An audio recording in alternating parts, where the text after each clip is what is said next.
Omar, question. In your book, it says that if you sell your lease to another dealer, you have to buy the car first. That means I have to write my current bank check. Nope, that's actually our plan A. That's not our plan A for selling our lease.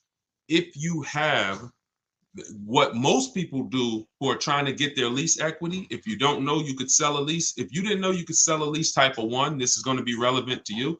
We've sold leases for the last couple of years. You've always been able to sell them, but the last couple of years, it's been, there's a lot of money made. And when banks saw people making a lot of money selling their leases, $5, $7, $10,000, some of them implemented a third-party restriction, and that they limited who you can sell to. So they started letting. So then what you saw was a lot of people started buying their leases and reselling them. I don't like when you buy your lease and resell it, because you're going to pay taxes on the purchase and you're going to pay fees on the purchase, and then that's coming out of your profit. So I don't teach that. In the book, Omar, continue reading or just read that section over. There's a lot of money involved in that section. When we have a third-party restriction, we're getting bids from a local dealer. We're talking to used car dealers. I have a script in there of what to say. We're selling our car to a local used car dealer. And if there's more money to be made buying and reselling, then you can do that. But oftentimes, because dealers most times don't need to pay the taxes, the dealer payoff is lower usually than the customer payoff, which means you can sell direct to a dealer and put more money in your pocket, but you must get bids. And that's what I teach. So just read that section carefully, Omar. All right, come on in. Could everybody hit the share button who is into sharing? If you're into sharing, if you share great information, if you're into financial literacy, if you believe that people should be able to, have the information to make the best decisions for themselves, then hit that share button. I appreciate all the sharers. I cannot do this. We can't do this mission without the sharers. Thank y'all. All right, let's go. Let's go. I see Instagram. Let's go. Want to trade my car, which I still owe money on, and I want to lease now. That's going to be very common. Many of you are going to find out as you find out you will, unfortunately, many of you were just programmed never to lease. You were programmed that leasing was bad. And when you find out the math and how much that's cost you, the first thing you're going to want to do is get out of your finance and go into a lease. So you need to call your bank. In my book, I call this the equity assessment. This is step 2. After you decide, now you've already done step 1, which is great. Step 1 is deciding, should I buy or lease? Asking yourself the most important question: how many years am I keeping this car? To decide, are we going to go for our long-term purchase where we can avoid the depreciation in the long term, or are we going to go for a short-term lease to avoid the depreciation hit? Once you answer that question, that's step 1. Now we move on to step 2, which is our equity assessment. That's when we have to look at the current car we have, and we have to find out what our position is in it. Are we in a negative position? Are we in a positive equity position? So you're going to call your bank, find out what your payoff is, get your payoff. Don't look at your residual value on your contract. Don't look at, whatever your statement is. If you're going, you can do this with a finance, you can do this with a lease.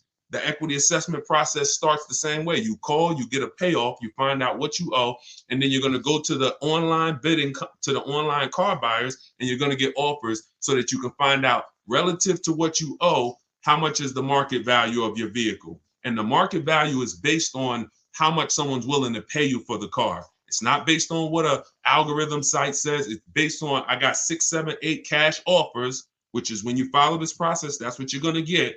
And you take the highest one, and then you look at what you owe. And if the highest offer is greater than your payoff, that's called equity. If the highest offer is lower than your payoff, that's negative equity. In which case you have to go with a different plan with negative equity. And some of you are going to have negative equity. You're still going to want to transfer that to a lease. But you need to know how much negative equity you have. So you must complete the equity assessment first, then we move on. Pete, how much normally is a good amount to put down? So when we look at putting money down, it's all payment management. If I'm financing a car and my goal is to pay off the car as quick as possible because I'm keeping it for, 8, 10, 12, 15 years, then I'm going to put as much money as I can down. But it goes back to what we talked about in the last segment. If y'all were here in the last segment, you remember we talked about what you're doing with your money. So let's say a person is using them, you got your money invested, you're getting returns on your money, 8, 10, 12%. Then if you have a low interest rate, you might want to ride that out. So there's 3 ways to go. You're either going to say, all right, I'm not really interested in getting investing my money. I'm not getting a lot on my money. Most of my money is either in the bank or in savings, and that's what I do.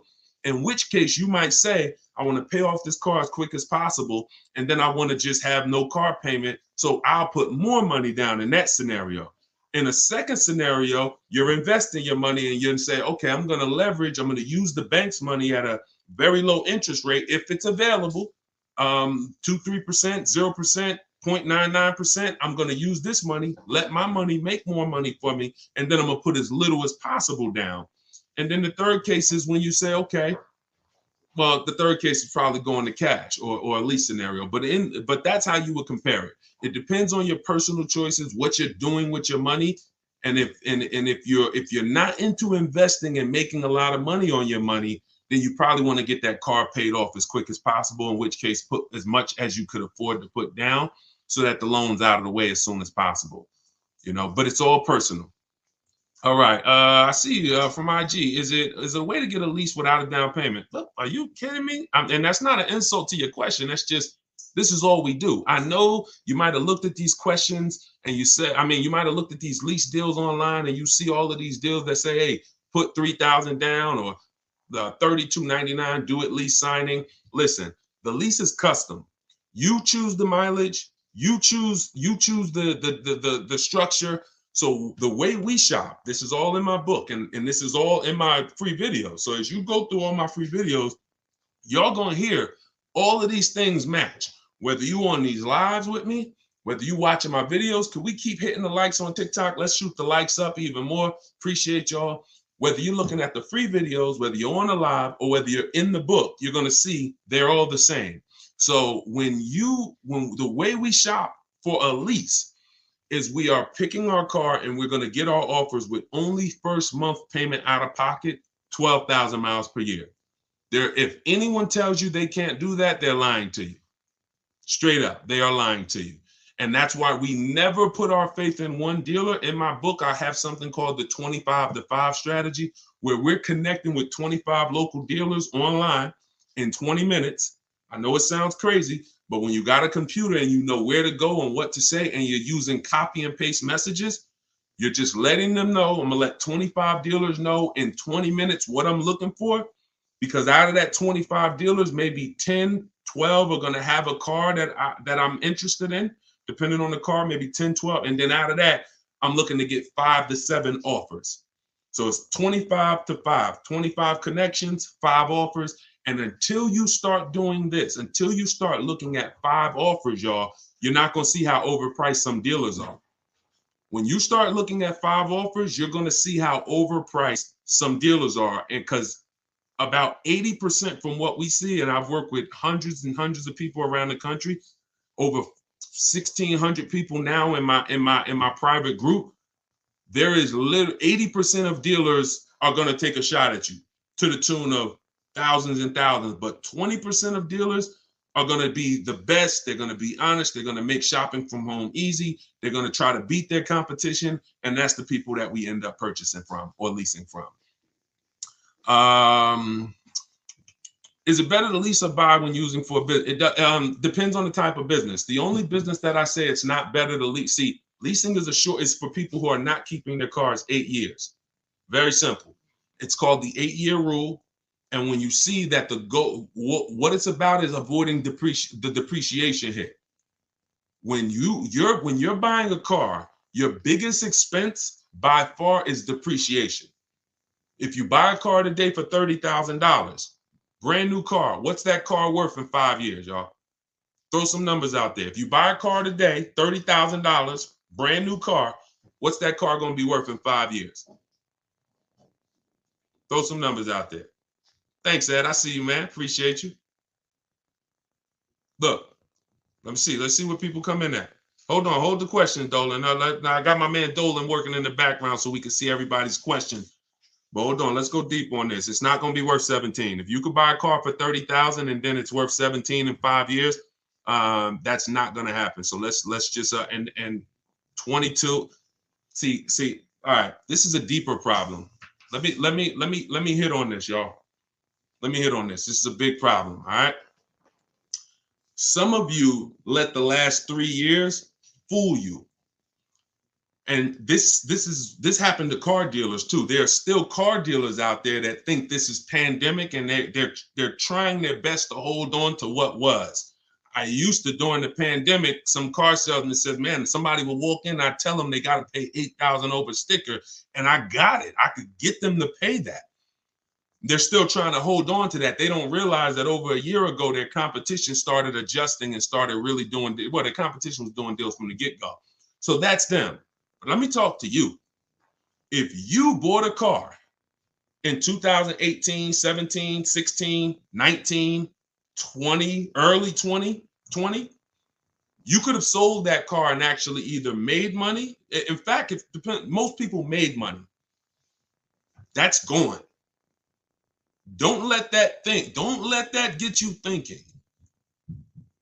that that you can buy a car and flip a car or break even on a car. That was a once in a lifetime opportunity based on limited inventory, based on a global pandemic, based on a microchip shortage, based on an industry that usually puts 60 million cars a year through the transaction. They didn't have it, and so everything went up $7,000 to $15,000. Everything. Some of you cashed out. If you cashed out during that time, those last 3 years, 2020, 2021, 2022, if you cashed out, you sold something and you made a bunch of money, type a $sign. Just type $sign so we can actually see. Because some of you, I was talking to you back then and you cashed out through my advice, and some of you, you just found out on your own, or you found out through somewhere else and you ended up cashing out and making a bunch of money. If that's you, put $signs. But that is over. The times we had people buying cars in 2019, overpaying for them, or buying cars and coming back and flipping them and making money on them. You try that now, you're going to lose your shirt. It's over. So I'm here to tell you that the normal depreciation on a car is a 20% loss the first year. 20% loss the first year. So if you pay 30 grand for a car, that car is worth 80% of 30 grand after a year with normal driving. If you're a high mileage driver, it's worth even less than that. If you're a low mileage driver, very low, it's worth a little more than that. But that's standard, 20% going. Second year, you're going to lose probably another 15%. Third year, you're probably going to lose about 12.5%. Probably lose another 12.5% the next year. Then you'll lose 10%. And that's the depreciation curve. That's where we are. So when I asked y'all 3-4 minutes ago, if we bought a $30,000 car, what it would be worth today, the answer is what it would be worth after 5 years. The answer is probably going to be about 12 grand. The answer is probably going to be about 12 grand. And we've gotten so far, I had to go deep on that subject, so I kind of forgot what the original question was and how we got on it. But the name of the game is avoiding depreciation. That was how we got on it. So if you don't know, that's your biggest expense. Your biggest expense is not maintenance. It's depreciation. You're losing thousands and thousands of dollars in depreciation. So when you're deciding, should I lease or purchase? When I tell you the answer is 8 years, if you're not keeping your next car 8 years, you should be leasing it, because if you get a great lease deal, you can't get a regular lease deal. You must get a great lease deal that comes through multiple offers. Then you're going to avoid those big depreciation losses that these owners are taking. Now, at the same time, if you're buying your car to keep 8 years, you should be purchasing it, because once that depreciation levels out, remember what I said, you lose this percent the first year, this percent the second year, but every year later, it starts to get smaller and smaller. Eventually, you're only losing like 5% on the car, and that's the time where you want to keep it. That's when you won. That's the reward. That's where you're like, okay, now I'm winning based on my purchase. Okay, so whenever you're looking at leasing versus purchase, it's a long term. You got to look down the road, and you must ask yourself, how long am I going to keep this car? All right, let's go. Dolan, next question. Dolan pulling questions in from every platform. Should lease rates increase depending on yearly mileage allotment? So we always shop with 12,000 miles per year. Find your best deal. Shop multiple offers. The way I just laid out in the beginning of the show, I gave you the structure on how we shop offers. If you missed it, watch the replay. Once you get multiple offers, you get 5 to 7 offers. Pick your best one, and then you adjust the mileage. Because you want to adjust your mileage once you know you're dealing with an honest dealer. Once you know a dealer has won the bid, they're not going to try to put extra. Like if the mileage to go from 12,000 to 15 is $25 a month more. You know, an honest dealer will mark it up $25. You start, you don't have an honest dealer, they'll mark it up $35. They'll mark it up $32. Everything will have a little cushion in there and you don't want that, because cushion is built-in profit that, you know, they're not going to disclose. So once you do that, yeah, you pay for additional mileage, but you don't adjust your mileage until you actually find your deal. And yeah, you pay for mileage because you pay for usage. But then again, when you have a great lease, like I'm gonna show y'all a couple great leases throughout the show, people who are getting, I mean, ridiculous deals right now, and y'all see to add a little more mileage to these leases the payment is still pennies. It's ridiculous. Go ahead, Dolan. But you got to shop first and then you adjust. All right, YouTube, looking to buy Forerunner, but they have a $1,500 BS protection package. Okay, they is one dealer. It's not Toyota. Toyota's Forerunner. This gentleman shopping for a Toyota Forerunner, y'all. The dealer that you went to has a $1,500 BS fee. That's why we don't shop and put our faith in one dealer. You know how many Forerunners there are the way you saw them? I don't care what car you're looking at. You could be looking at the most rare G-Wagon. There's at least a couple more in the country. So when it comes to something like a Forerunner, there's thousands of them. No matter what color, you might say, yeah, but I like this color. There's thousands of them, thousands. That's a mass-produced vehicle. So you have to have that in your mind. If you start looking at it like, oh, it's only one of these, oh, they got you, because they're going to make you think that's the only one, and you're not going to see that there's other ones that not only may they not have the BS fees, they actually may be lower priced. And that's what you need to be seeing. We go about 100 miles out when we start our used car sales. In my book, in day 5, I have something called the multiple marketplace strategy. I laid out the 25 to 5 strategy. That's how you shop for new cars and leases. That's a different strategy. When we're shopping for pre-owned cars, we're using the multiple marketplace strategy. Can y'all keep shooting? Can y'all keep tapping the screen? Everybody on TikTok, we got a couple hundred people. This is crazy. Could y'all just keep tapping the screen, shoot the likes up? Let's keep grabbing attention over here on TikTok. Appreciate all of y'all. But when you're shopping for a pre-owned car, we're using the multiple marketplace strategy, where we're looking at every website that has used cars. Some of you may think Car Gurus is the same as cars.com, the same as Auto Trader. They're not. These companies have different contracts, different dealerships, different places that they advertise inventory for.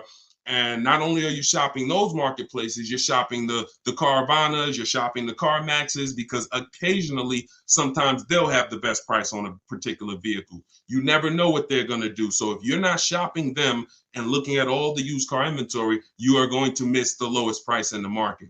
But once that happens, you'll find a car, and you always verify fees before you leave your house.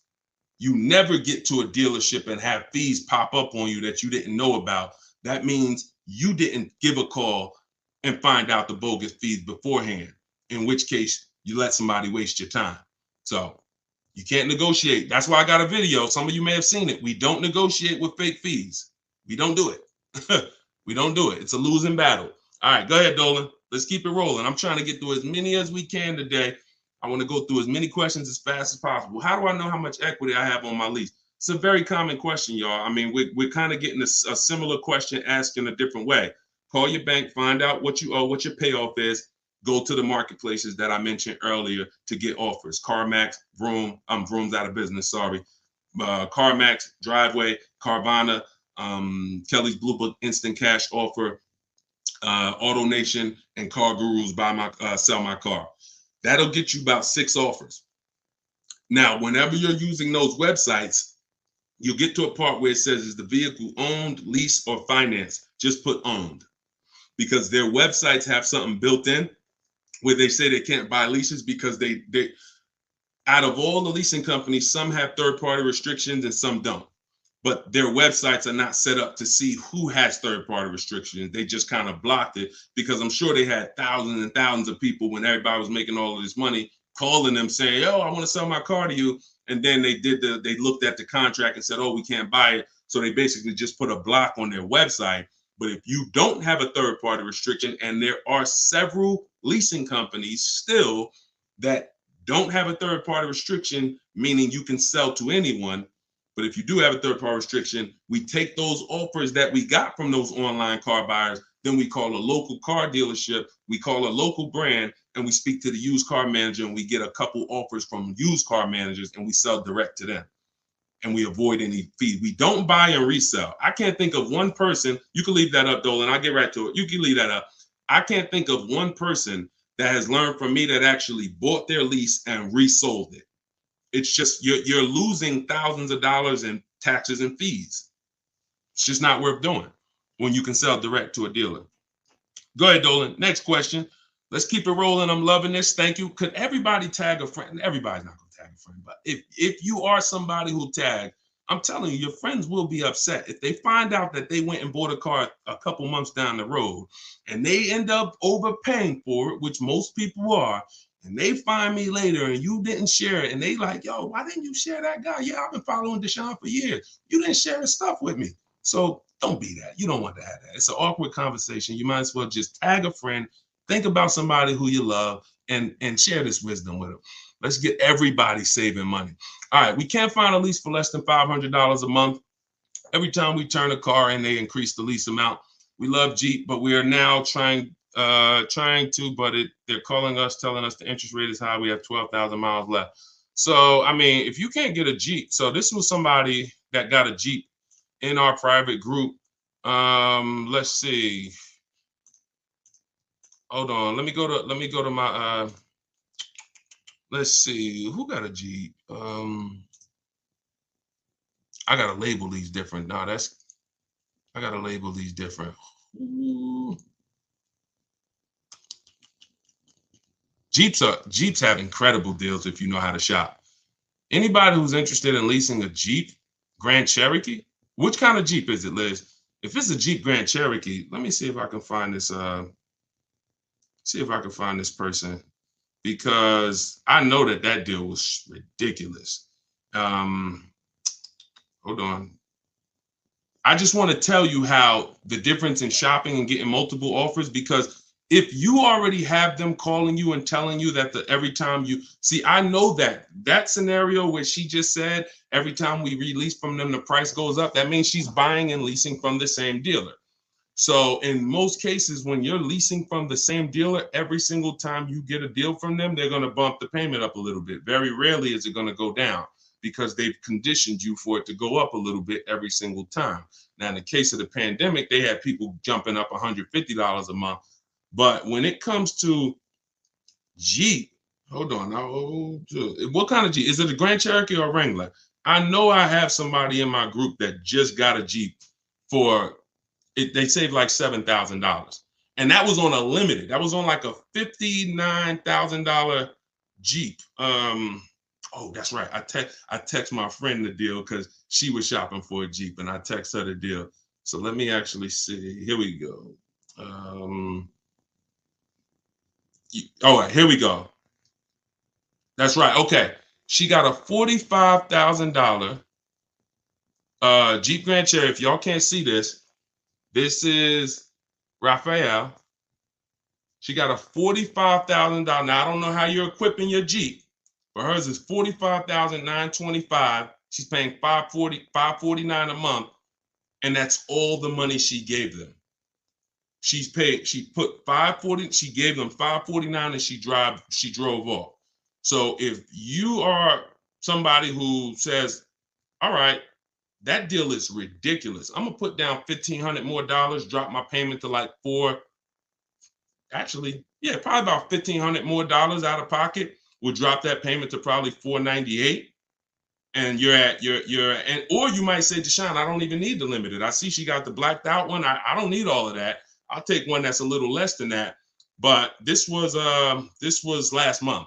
So, I mean, you must shop offers on these cars. You must shop multiple offers. You must get at least 5 quotes from 5 unrelated dealers, because one thing that will surprise you is Raphael had offers for 600, 700. I remember I helped the lady Christina. She was in our group a year ago, and her best offer, she got like a $52,000 Jeep, white with the black top. and it was like $606 a month. But her highest offer she got from a dealer was like $1,100. So she had some for $1,100. She had some for like $899 or something, and then her best one was $606. So oftentimes, what you think is overpriced is just that one dealer you're dealing with that's trying to take a shot at you. That's why multiple offers from home is the way to go. This is what's in my book. This is what I teach in my videos. If you guys want to have it right in one spot with all my scripts, everything, I don't even want you talking. I really want you typing, because when you talk, you can say something wrong. If you type, you can't mess up. Thank you so much. Appreciate that. If you type, you can't mess up. So 75% off. I just put the book out. It's called Car Shopping for People That Hate Car Shopping. If you hate car shopping, type hate. Type I hate it. All right. And we're already rated 5 stars on Goodreads. And I want y'all to have everything I teach in one spot. That way you don't have to go through all my videos trying to see which one's for me and which one's for leasing and which one's for selling my lease. And oh, this one's for a used car. I don't need that. That's you can do that. You can certainly do that. The information's there. But if you want it all in one spot, get your book for 75% off in my TikTok bio, or go to my Instagram bio, click that link, and then click the button that says 75% off, or go to deshonsbook.com. All right, go ahead. Go ahead. Yep, you good, Dolan. I want to buy a certified pre-owned car. I want a safe, reliable car. What do you recommend? I'm thinking Subaru. Okay, so when we're trying to find what car we want, get an idea of it, and then we do a research. We do our check. We check to see reliability. There's 3 terms that you got to be familiar with. 2 are going to apply to you if you're a short-term person, which means you're leasing, you're not keeping your cars 8 years, and 2 are going to be important to you if you're a purchaser, if you're buying a car to keep 8, 9, 10 years. If you're leasing, the 2 important terms are initial quality. Initial quality is, what does the data say about this car its first 90 days? The first 90 days the car was in production. Now, the way we do an initial quality check, this we do right before we go and get offers on a car, because we never get offers on a car until we find out if it's a good car. You don't want to be getting offers and then you get a great deal. Now you decide to check to see if it's a good car and you're like, oh, it has electrical problem. No. So this is one of the last steps we do. We do this in step 4 of my process. It's a 7-step process. Step 4 is shopping, not buying. That's our research. That's our test drives. That's our making sure the car is good. So you type in the name of the car, the year, always put the year, 2024 Subaru Impreza, initial quality. Type that into Google and you look at the first page. If there's any red flags, you'll see it. Skim those first couple articles. It shouldn't take you more than 3 minutes. You'll see, oh, click on this. Reliability score is a 70 out of 100. I might pass on that. Initial quality, rather, is a 7 out of 100. We don't want to see anything that gives us concern. Now, once it passes initial quality, now you type in 2024 Subaru Impreza reliability. So initial quality is your first 3 months of the vehicle's lifespan from the time it's new. Reliability is the first 3 years. So if that car is in the shop every couple months or once a year, or for the same issue, if it's having a misfire in the engine, you'll see it in the reliability ratings.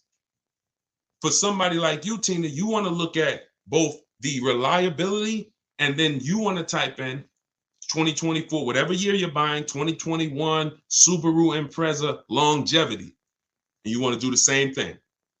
You'll see if the transmission's known to go, it'll tell you right up top. These cars are known to last 150 to 200,000 miles, 200,000 to 300,000 miles. These cars, many owners report transmission issues around 80,000 miles. That quick 5-minute check will avoid thousands and thousands of dollars in bills and headaches. Thank you, Blood. Said you looking younger. I appreciate it. So that's how you do. But also, don't think you got to buy it. You can keep that up, Dolan. All right, we're pulling questions from everywhere. Instagram, TikTok. So make sure y'all are typing your questions. We're on 4 platforms. And I got my man Dolan pulling the questions in. Don't think that a certified pre-owned car is better than a non-certified car with a good history. A good history, non-certified, is actually could be better than a car that's certified without the history. See, I'd rather a non-certified car with a great title, which means it's not a salvage title, it's not a rental, it's not a, funny title. Great service records, which means I can see that the previous owner or owners regularly took care of the car. That's the biggest indicator that car was taken care of, is service records. And then a good accident report. I take that over over a certified car. When I pull the Carfax, I don't see many service records. So don't think because you're getting a certified car, if you don't do your due diligence, you could still lose. You want to look for those three things: title, service records, accident history. That's the biggest indicators. It's no guarantees, but those are the indicators. All right, go ahead, Dolan. Next question. Can you explain the worksheet on the multiple marketplace strategy? I signed up for the 5 sites, but confused when there are multiple cars on each site. If I pick high and low on each site, the sheet will have like 50 cars. Correct. I'm looking to actually narrow down. First thing we do. So this is somebody who obviously has my book, and she's asking about this strategy. So look, when we're looking at used cars, we're on every marketplace. So I want you to think about like Amazon.com, Walmart.com. Let's replace the car with a TV. It's no way, if you're looking for a TV and you're trying to get your best deal and pay the lowest price, you're not going to check all the online websites. Now, some people might check only Amazon. Though that's not as good as checking Amazon and checking Walmart.com and checking BestBuy.com. See, I know Best Buy is overpriced most of the time. You get what I'm saying? But that's how I feel about CarMax. But I still got to check them because they're overpriced most of the time, not all the time. And every now and then you see the one that was surprising, they'll have the best offer right there. So that's why I'm always going to check all the marketplaces: CarMax, Driveway, and then we're going to open up your Auto Trader, Cars.com, Car Gurus, at Carfax.com. There's 8 used car marketplaces. So we open them up, and now we put in our criteria. What are we looking for? Now, we don't look to buy. I don't want you buying the first day when you open those marketplaces. Here's the goal when we open the marketplaces. Who remembers what I said about market value? If you were on the last broadcast, or if you heard me talk about it, what are we interested in when it comes to market value? Who remembers? And let me see, we might have a whole fresh crowd on here. We got a couple hundred people. We got like 400 people on here between all the platforms. So I don't want to assume, but let's see if anybody has heard from any of my other broadcasts. When it comes to market value, what are we interested in? All right, we might have a whole fresh crowd. Below market value, y'all. So how do we buy below market value? First thing we need to do is see what is market value. Yep, I see you, Ronald. The first thing we need to do is see what is market value. So your goal when you open up those marketplaces, and this is what I teach you in my book. First things first, we sort all our prices high to low. We create accounts because we want to be alerted of any new inventory. Because once I know what the market value is, I know where the low side of the market is. So you might look and say, we sort all the prices, low to high, low to high, low to high. Now I can see all the low prices are around 22, 23, 20, 22, 23, 24, but then it goes up to 25, 26, 27. That's market value, that middle. And then you got the overmarket, it's always going to be cars that are priced higher, above market value. Now, when we look at the low side, here's what we're able to say. Here's what you have to know. Be prepared for it. The low side of the market is where all the crap is. So you're going to see bad titles. You're going to see accidents. You're going to see frame damage. That's fine because you're looking through all of that and then you're going to find that diamond, and you know what the low side of the market is. Here's what's also very important. You might see a car, you might say, I want a black car or a white or silver. You see a car that has all the boxes I talked about, which we checked, title great, service records great, accidents great. It's the wrong color though. Dang, I don't want blue. That's an indicator. I don't care if it's blue. I'm not going to buy it because it's not my color, but it's showing me where the low side of the market is. That's a deal. If somebody wanted a navy blue car, that's a daggone below market deal. So we have to find out what the market is. Then we find out where the low side of the market is. And then we have on alert so that every car that pops up, it comes to our email immediately. As soon as they list it, boom, we get the email and we know the low side of the market. So when we look at that car and we're like, oh, wait, this is $22,000 and it's my color. All right, you open it. Ah, shoot, 2 accidents. No problem. Now you get another one a couple days later. Oh, shoot. All right, black. Oh, $22,500. Good price. You open that thing. Wait, service records look great. Oh, accidents look great. Now we go to verify if there are any bogus fees. We do one more step. We pull the window sticker because I want to know what's in that car. I want to know what the original equipment, what is the actual original price. Once I find that out, I got to get there and get that car. So that's how you do it. You have to. It's a narrowing down. You're looking at all this inventory. I'm going to narrow it down to the best, and then I'm going to snag my deal. And you're at home. You're not in these dealers where you're at home. Okay, and that's all in the book. All right, let's go. Oh, how do I get your book? It's in my TikTok bio. Welcome to all the new people that jumped on the broadcast. It's in my TikTok bio. It's in my Instagram bio. Click the picture of me, and then you'll see a website there. And then there, click the button. You won't leave the broadcast. So some people are like, Deshone, I don't want to get the book yet. I don't want to miss the broadcast. Well, the book is only on sale, 75% off for 30 minutes. So click the link. You won't leave. You'll still be able to hear everything we're talking about. You can come back and keep asking questions, but don't miss the 75% off. Click that website. Or if you're on Facebook or Instagram, you can go to deshonsbook.com, or you can scan the QR code if you're watching on TV. Go ahead, Dolan. Oh, matter of fact, let me go to TikTok because Dolan, you're not on TikTok. Can you come with me to buy a car? Not necessary, Danielle. Thank you. I appreciate it, though. Listen, that's the old way. So you think that we're somehow going back and forth with dealers and hey, I kind of need somebody. That's like when I was selling cars and people thought bringing their uncle in was going to help them. No, we don't shop like that. So you don't need any. The reason why, listen, I'm going to share the reason why you see people like this well, I just showed you, Raphael, how she get that deal? She's from home. See, you put yourself in a vulnerable position where you go in. Some of you, I mean, be honest. If you ever felt like, you were being taken advantage of, or you were getting talked down to at a dealership, type of one. If you feel like, I'm outmatched, or if you're not a good negotiator, how about that? Who on here is not a good negotiator? Type of one in the chat. All of these things I want you to know. That's why the old way has worked for dealers. I was there for 14 years. It's all about psychology and negotiation and confrontation and being comfortable with confrontation, which most car salespeople are.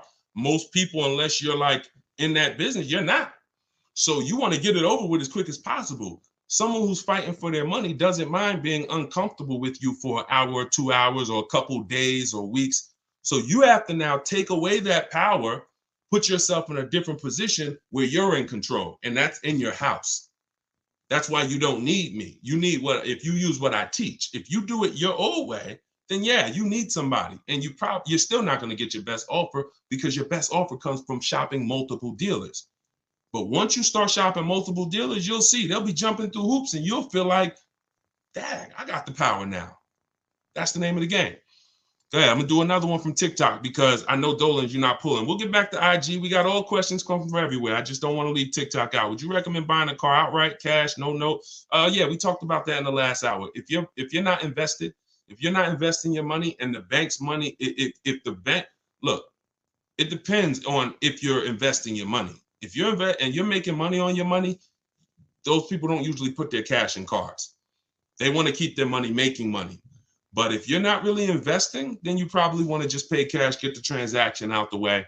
And if you're investing your money and you can use the bank's money at a low interest, you have to always check if the car you're shopping for has a low interest rate on it, y'all. Some of these cars have 0%, 0.99%. This is like a finance rebate. It's like the bank saying, here, use our money for free, and we will let, like, you cannot compete. It's no point in going to your credit union. No one can beat it. 0.99%, 1.99. When you can use the bank's money that cheap, you can keep your money making money, and you can keep your money in your bank account. A lot of times in this economy, people want to have their money available. So it's all personal though. If you notice, unless we're talking about leasing or buying, I'm not really going to say something you did was wrong, because it's a case-by-case basis. I'm more about, let me show you the options based on different people, and you pick who you are and you do that. The only thing that I'll tell somebody in a lot of cases they're wrong, almost all, is the leasing versus buying scenario all day. All right, go ahead, Dolan. Next question. Bring it in from either Instagram, TikTok, somewhere. Tina, I want to buy a car and pay it in full, but don't want them to take advantage of me because if it is. Okay, that's kind of a similar question, Tina. We've been talking about that like the whole broadcast. So, like that's how to shop is kind of what we're talking about. So let's go to the next one and just, stay on the broadcast. The continual theme is nobody on here who's using what they learn from me, what they're learning in this live, what I have on my videos, what's in my book. No one should be worried about being taken advantage of because you're not shopping the old way anymore. Alejandro, I have equity in my current lease. If I want to purchase the vehicle, could the dealer subtract that equity from the purchase price on the lease contract if I decide to buy it? No. If how do you know you have equity? Your equity is based on someone offering to buy the vehicle from you. So if you listen, equity is based on offers, nothing else. Kelly's Blue Book telling you your car is worth 20 grand is not an offer. Kelly's Blue Book instant cash offer, where they actually have a local dealer or a couple local dealers who will make you an offer, cash, come pick up, hey, bring your car in, we'll give you a check. That's how you assess equity. We do this in step 2.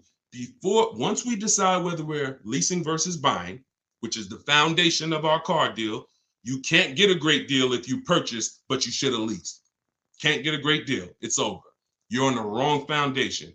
You can't get a great deal if you leased and you should have purchased, because the long-term wins you would have gotten, you now lose. Once you move past that, your next step is equity assessment. Look at my current car. Now some of you, Deshone, I don't have a current car, then you skip it. But if you have a current car, a lease, or a car you own, or a car you're paying for, you're financing, equity assessment, which means I'm going to call my bank and I'm going to find out what my payoff is. Then I'm going to go to the actual online buyers and get offers. And then I'm going to see, are my offers, is my highest offer higher than my payoff? That's equity. But there's no other way. So if you were to purchase that vehicle, no one can take your equity, because this is what my car would have sold for, but I'm going to buy it for the price they say I could buy it for. So if that's $4,000 less, great. But also be aware, not everyone is willing to pay you that. That was just one buyer who beat everybody else. So that's why I'm not into buying leases, because I'm not into buying your car, because all you're doing when you're buying your lease is buying a used car. That's it. That's all you're doing. All right. Hold on. I'm 20,000 miles over on my lease. Should I get a new lease or purchase my current vehicle? All right. This is very important, y'all. Watch this. I'm about to save. Look, y'all know I get excited about saving you money. If you listen, you're going to be writing me and telling me for years about all the money that you save. This is a big warning. When it comes to purchasing leases that are over mileage. Some of you, in an effort to avoid a $2,500 mileage penalty, that was your fault. Okay, I'm not going to beat you up, but you drove the mileage. You contracted for this mileage, you drove more. That could happen through negligence, or it could happen through a real lifestyle change. I used to work 10 minutes from home. Now I work 40 minutes from home. It happens. And it doesn't matter. We're going to pay for what we use. It's okay, especially if you got a great lease deal. I'll pay for what I use. But here's the math about this. Going over your lease mileage is never a reason to buy your vehicle. Here's why. From the day you buy from the day you lease a vehicle, they tell you your lease, you could buy it. The purchase value, the residual value at the end is, let's say, $18,000. Let's just say that. Most times throughout history, the car wasn't worth that. When you finished with that lease, the car wasn't worth that. Deshone, what do you mean the car wasn't worth that? A comparable used car, similar, same year, similar mileage, you could have found for less. That was throughout history. So we never purchase leases without finding out, is the purchase price that they're even offering me, if I had the right mileage, we ain't talking about going over yet. If I had the right mileage, was that a good price? Many times it was not. Now, when you go over the mileage by 20,000 miles, does the purchase price change? Do they give you a new purchase price because you went 20,000 miles over? Do they say, hey, you know what?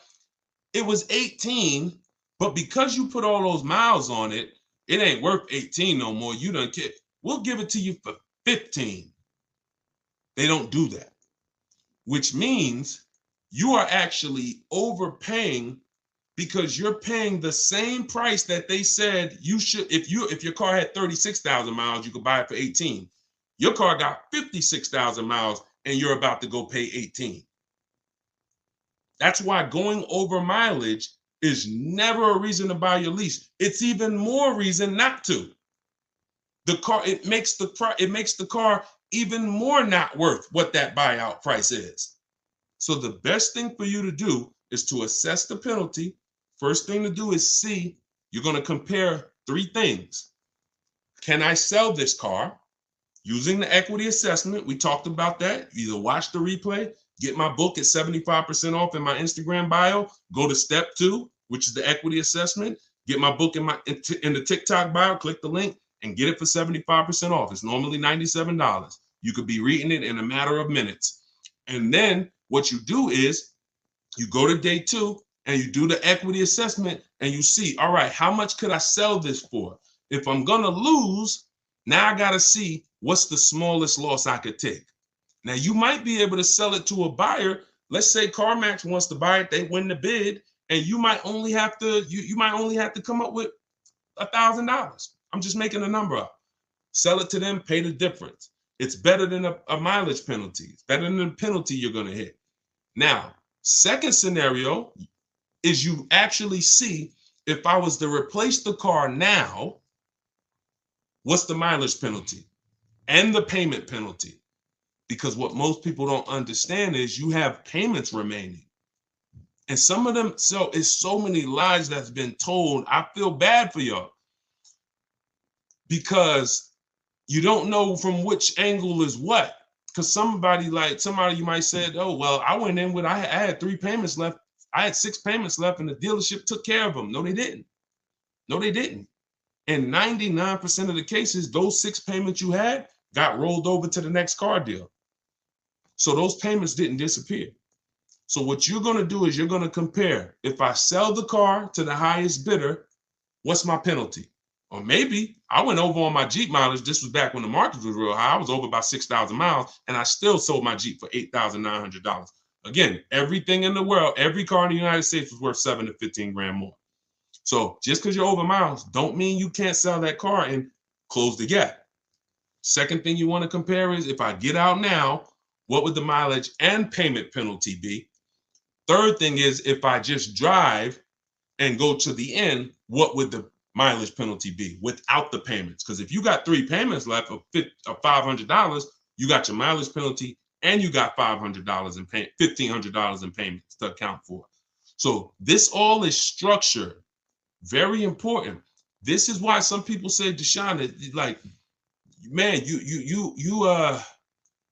I had a girl say, listen, you make things complex. This is a girl that y'all remember, I don't know, some people's on here. She gave a horrible advice about leasing, and we featured her on the show.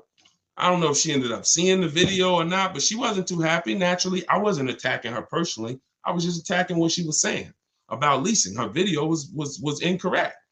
And she said, you know, you make things a little complex. She's a car saleswoman.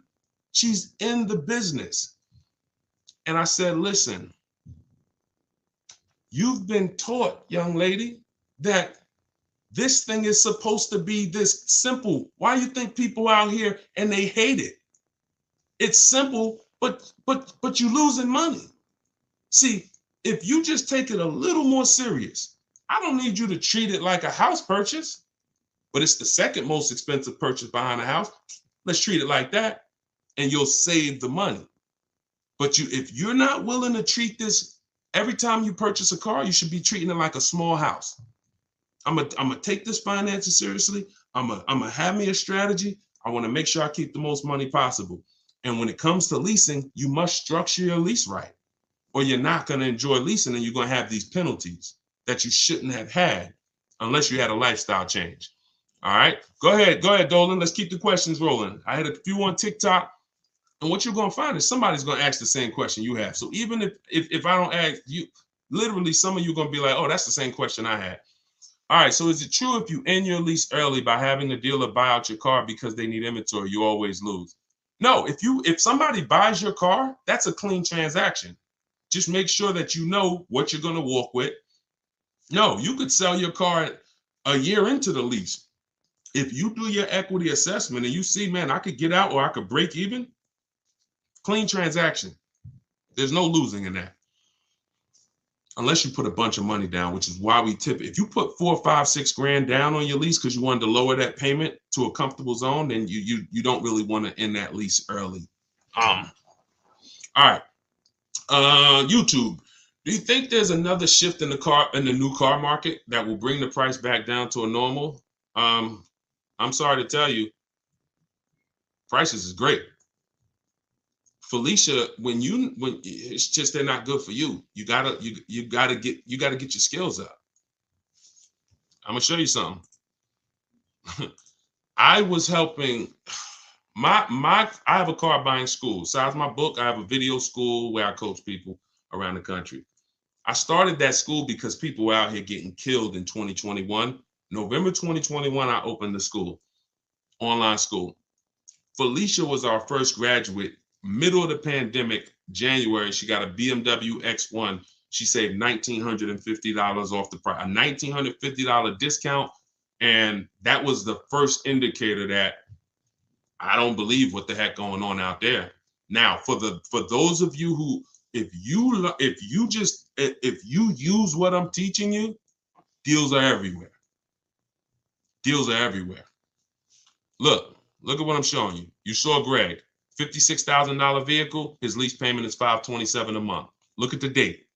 Look at Taupe.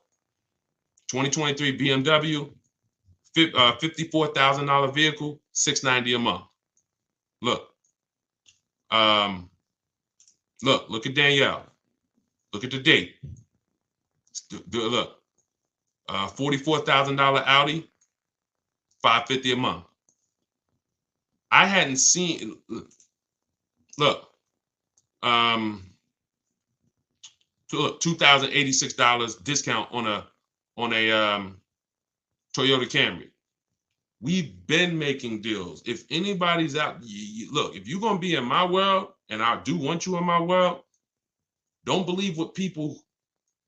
There's two things you don't believe. Don't believe what one dealer says, and don't believe what anyone says about deals. Because they'll tell you in a minute, oh, it's so hard out there. Now, you don't realize, here's a bad thing about that. You don't realize when you go into dealers shopping that way with that energy, they hear all of that. Hey, man, man, everything's so overpriced. they're going to use that against you. Yeah, man, I just came from a dealer, man. You know, I got a quote on that car, man. It was too expensive. Well, how much did they quote you? Man, they said it was like $700 a month. Oh, really? Now I might know you. Now the best deal on that car might be $5, but you might have walked into a dealer who like, man, what if I could say you a little more than that? See, the words you're saying, you don't realize how they're hurting you. That's why you use my stuff. You don't even talk. You don't talk to salespeople. See, I had to set this up in a way it's truly online, because the more you talk, if you like Deshone, I don't even know I'm saying stuff that's hurting me. I know you don't. But that's my job to tell you. I was in the car business for 14 years. The information that you are going in, the energy you're going in saying, oh man, I need a car this week, hurting you. Desperate vibes. Can't say no for long. Maybe you could say no today, but not for long. That's all the stuff you tell. That's what car salespeople are trained for. They're trained to pick up those little words you say that you think are harmless. Man, I've been shopping for a week. All of this stuff is hurting you. And so when you stop talking and just sit at your computer and do the things that I'm telling you to do, you're going to find out deals are everywhere and and you're in control. But if you're going in there thinking you could actually negotiate or say or just get a car deal the old way, everything's going to seem overpriced. So RA Cave, I'm sorry to tell you, deals been out here, man. For those who know how to get deals, they're everywhere. For those who don't know how to get deals, they're nowhere. Go ahead, Dolan. Yeah, I agree. Let's go to TikTok again. Hold on. We're going to keep TikTok. 2024 Edge, looking to trade in for 2024 Explorer. So here's the thing. You're trading in a deep depreciation cycle. You've lost a ton of money in depreciation. You're still in the deepest depreciation cycle, which is that first 1 to 6 years. You're losing 20% the first year, 15%, and then you're looking to trade it in. You should be leasing. So if you're willing to hear more about that, I can't help you do something the wrong way, because you're going to look at me in 3 years and say, yeah, I bought the car. Now I'm looking to trade that in. Dag, Deshone, why it seem like I have so much negative equity? You have negative equity because you're a short-term person. You're not keeping your cars 8 years. You're not outliving the depreciation cycle, but yet you're not getting aggressive leases. So you're paying thousands and thousands of dollars to purchase these cars. You're losing it when you resell them back to the dealership.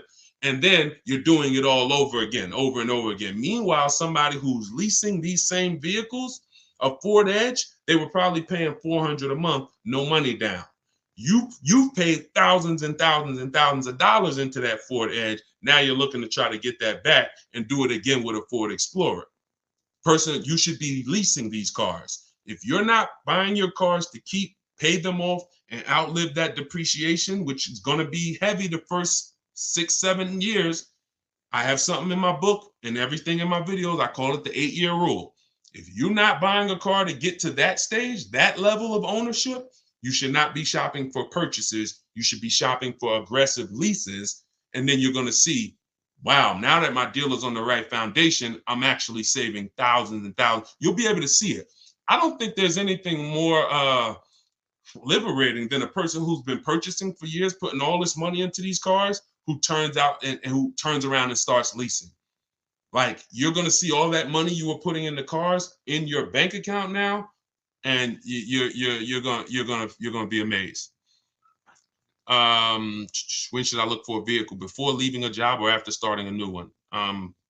If it's the same, yeah, probably before leaving a job if you're going to look to get a loan for it. Go ahead, Dolan. Shoot the next question in. TikTok, Instagram.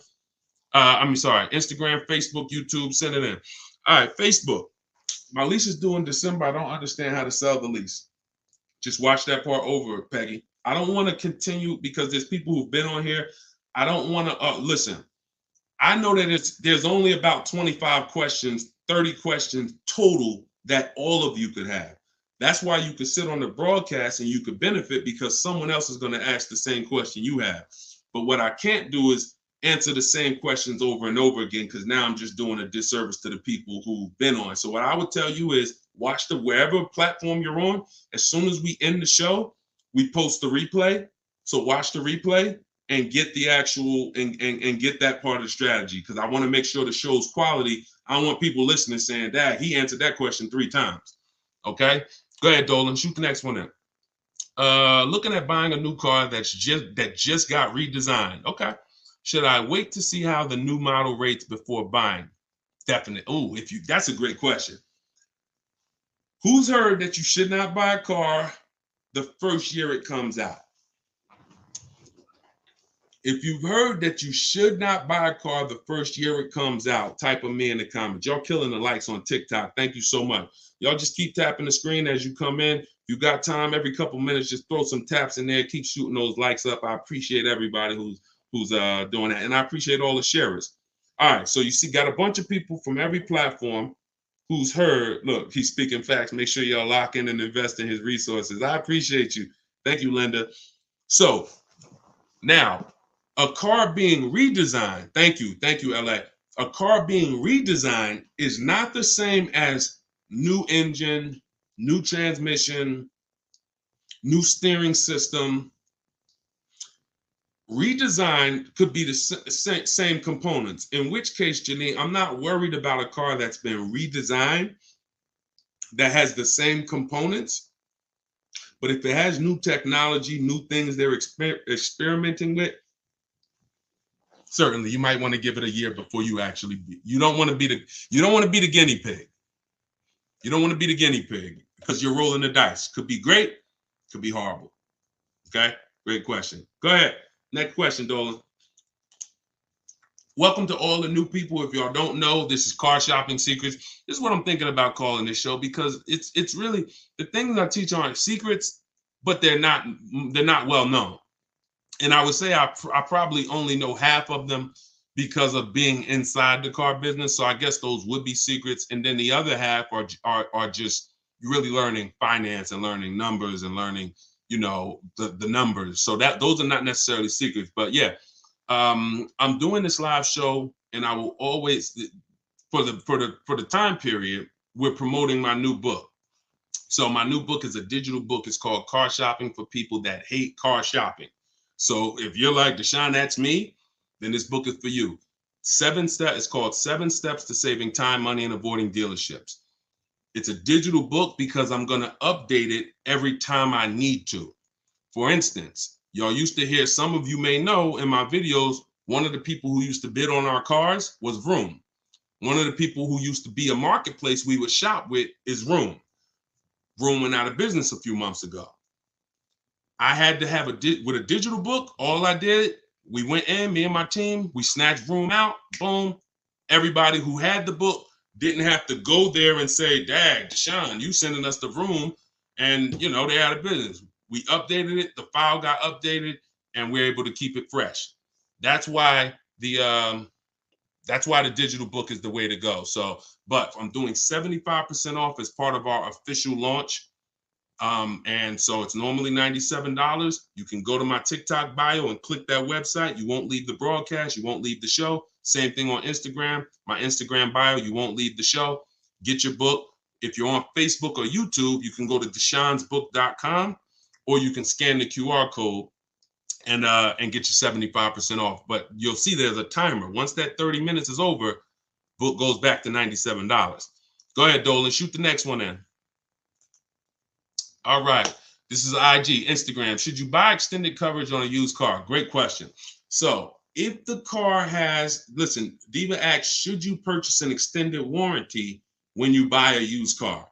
Now this goes for a new car too. Even though you have a warranty when you buy a new car, some people like to extend it if they're going to keep it. If you're going to keep it not 7. If you're going to keep it 8 to 10 years, some people tend to buy a warranty even longer than the factory. It depends on how expensive the car is to maintain. When something breaks. When something breaks, how expensive is it to fix? And how likely is it that something is going to break? So if you use that test I told you all about earlier in the show, where we go to Google and we do our quality check on the car, one of the steps we do to make sure to decide if we're going to get an extended warranty is we type in the year, the make, the model, repair cost. That's also in the book. We do this in day 6 because this is in the paperwork and protection step. If you see that your vehicle is high on the expense list in terms of when something goes wrong, it's expensive to fix, then the warranty is usually a great investment. But you want to get it from a dealership. Call a couple, get a price from the one that you're shopping with, get a price from a couple local dealers just to make sure that they're not overcharging you for it. But if you see your car is very low on the repair list of expense and the likelihood of things going wrong, like it's not a car that's known for things to go wrong, and when it does go wrong, it's not expensive, then a warranty is not going to really pay for itself. You go spend $3,000 on a warranty, you're probably not going to get that money back in the claims you put in. So it has everything to do. That's what you do to decide whether a warranty is worth it or not. You must know if this is a Mercedes Benz and when something breaks, it's $2,000 or it's $1,000 minimum, then yeah, I'm going to get that extended warranty from a dealership, not from any of these side companies that go out of business every year.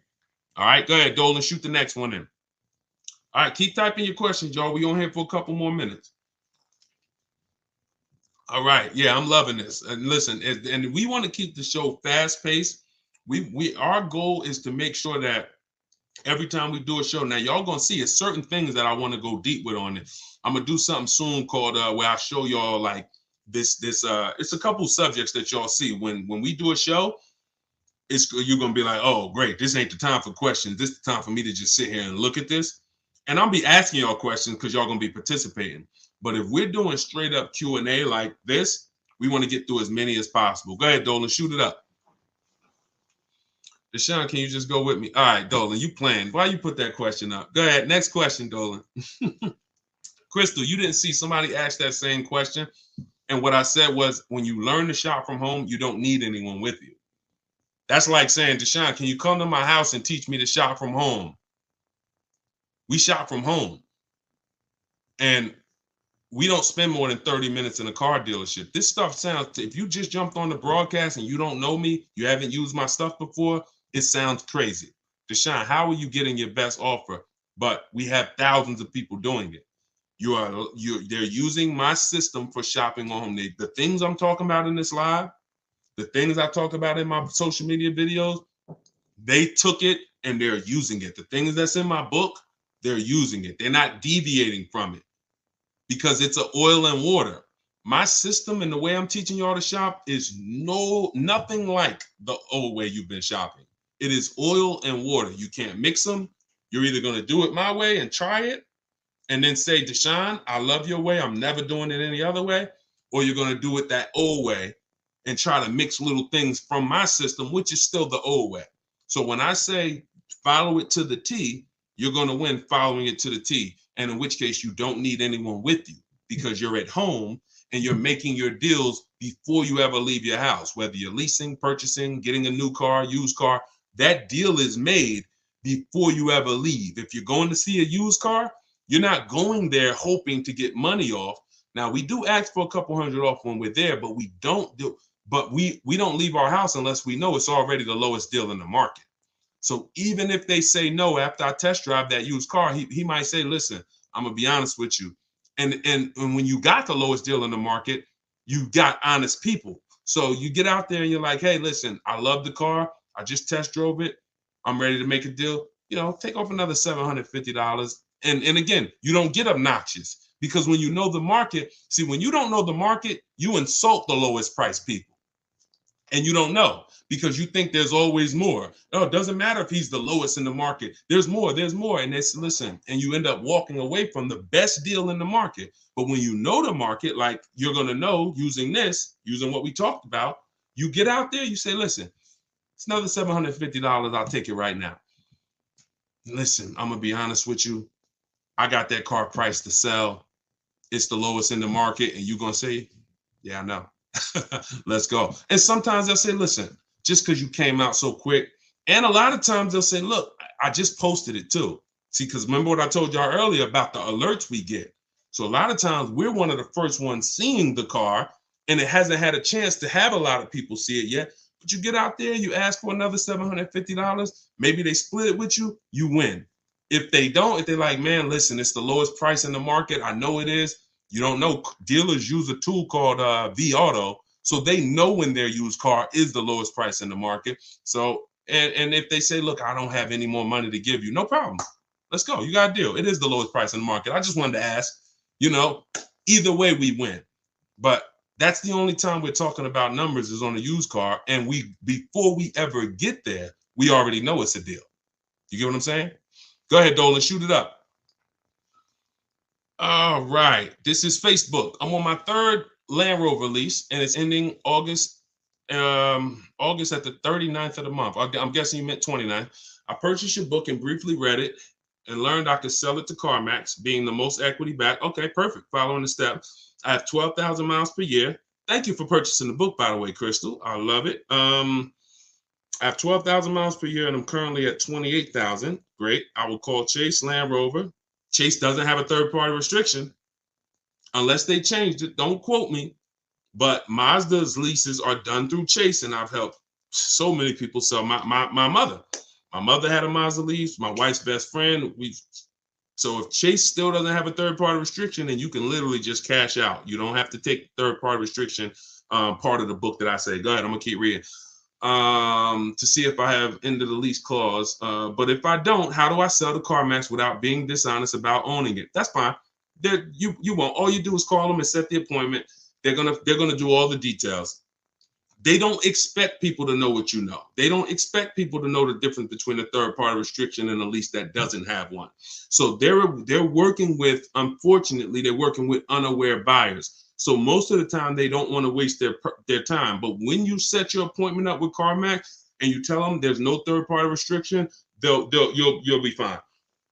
Now, what you're going to have to do is, if you want to replace it, Crystal, you're going to move into the next step of the book, which is shopping for your lease, because you're now going to time your transactions. You're not going to just go sell a CarMax unless you have a backup car.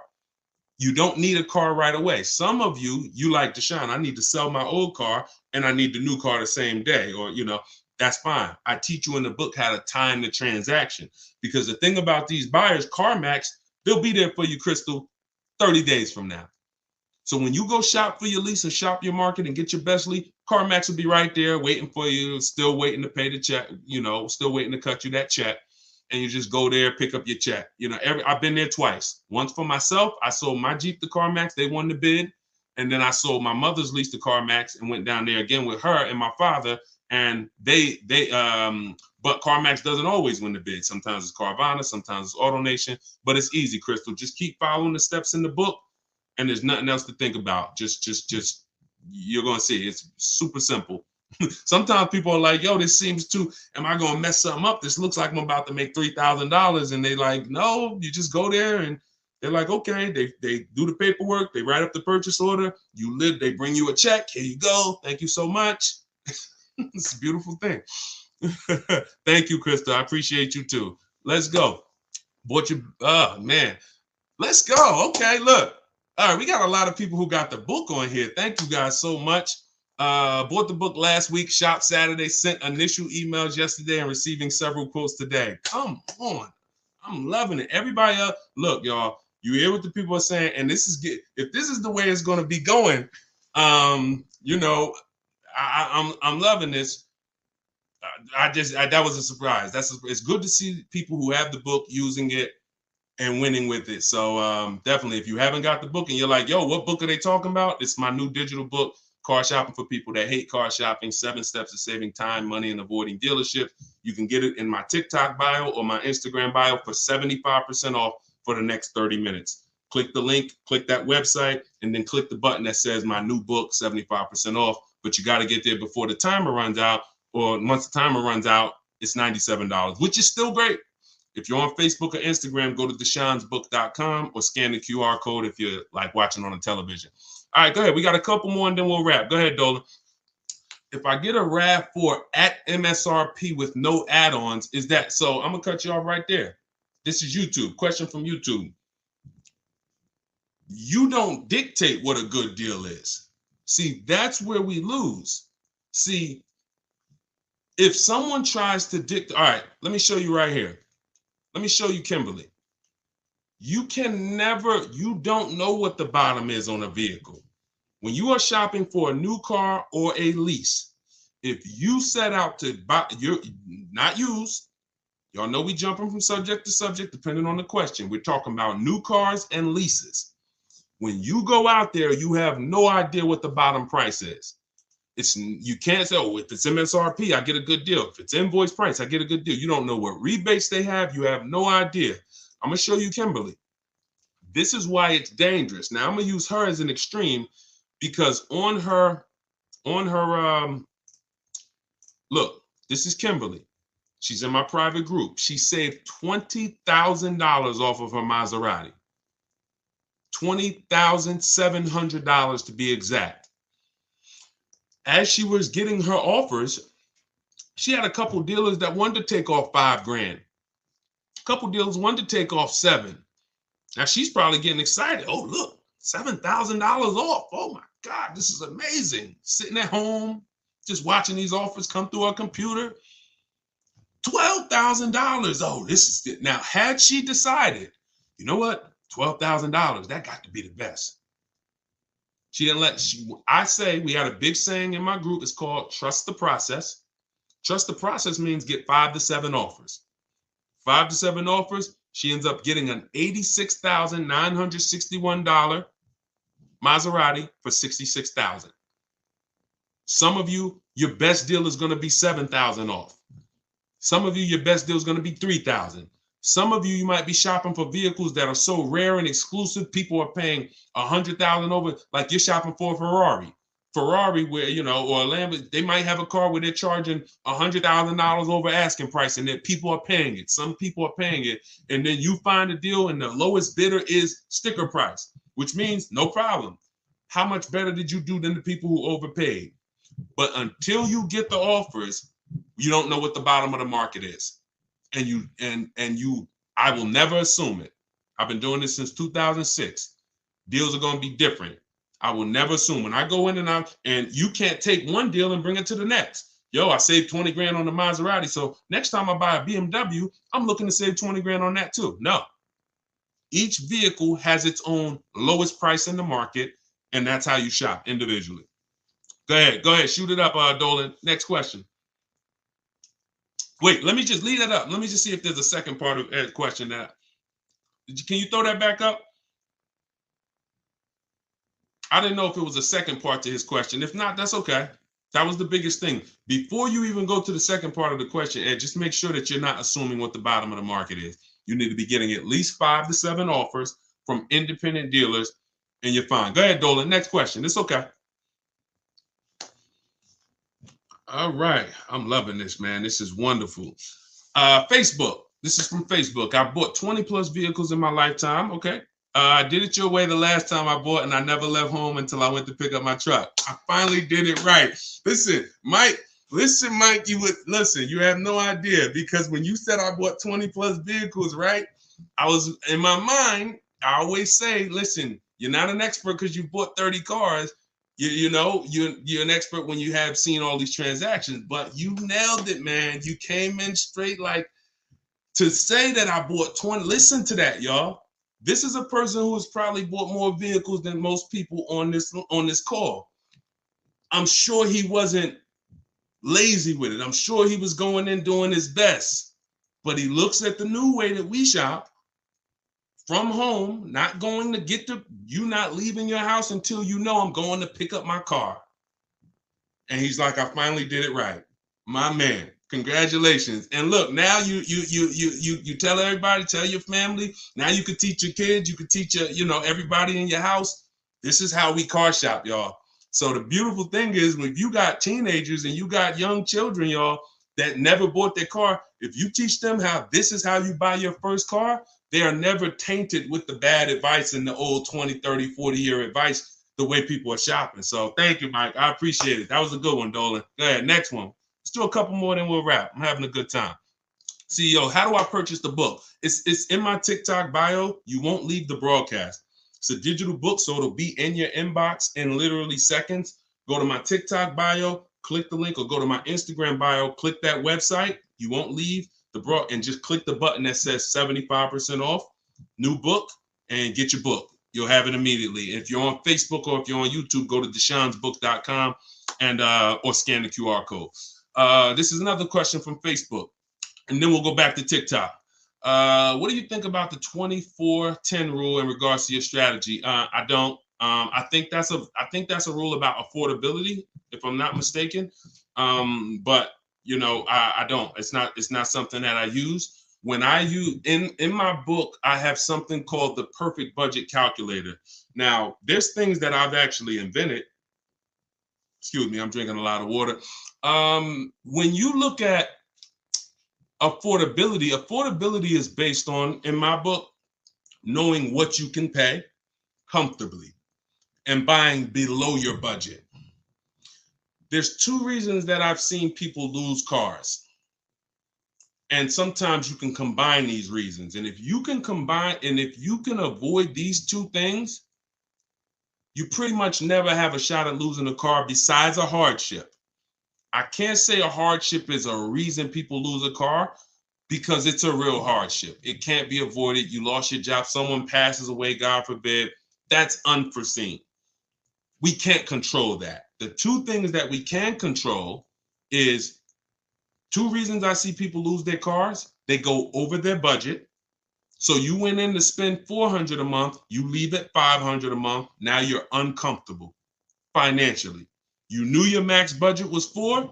And look, if you've done this, not if you've lost a car, if you've done this, if you've gone over your budget, just type I ain't gonna ask you to type, just you know who you are. And I understand this happens. We never want it to happen again. We should not be going over our budget. Not only should we not be going over, the way I teach you to shop, we shop below our budget. Second reason is you didn't get a quality car. You got a bad car. So you could have a car below your budget, Deshone, comfortable monthly payment, everything's good. Oh, it's a bad car, it's breaking down. Oh, yo, this car is affordable, it's comfortable. Oh, shoot, it's a lemon. So those two reasons, even when it comes to luxury cars, some people could afford the payment and now things start to break on it and they can't afford the maintenance.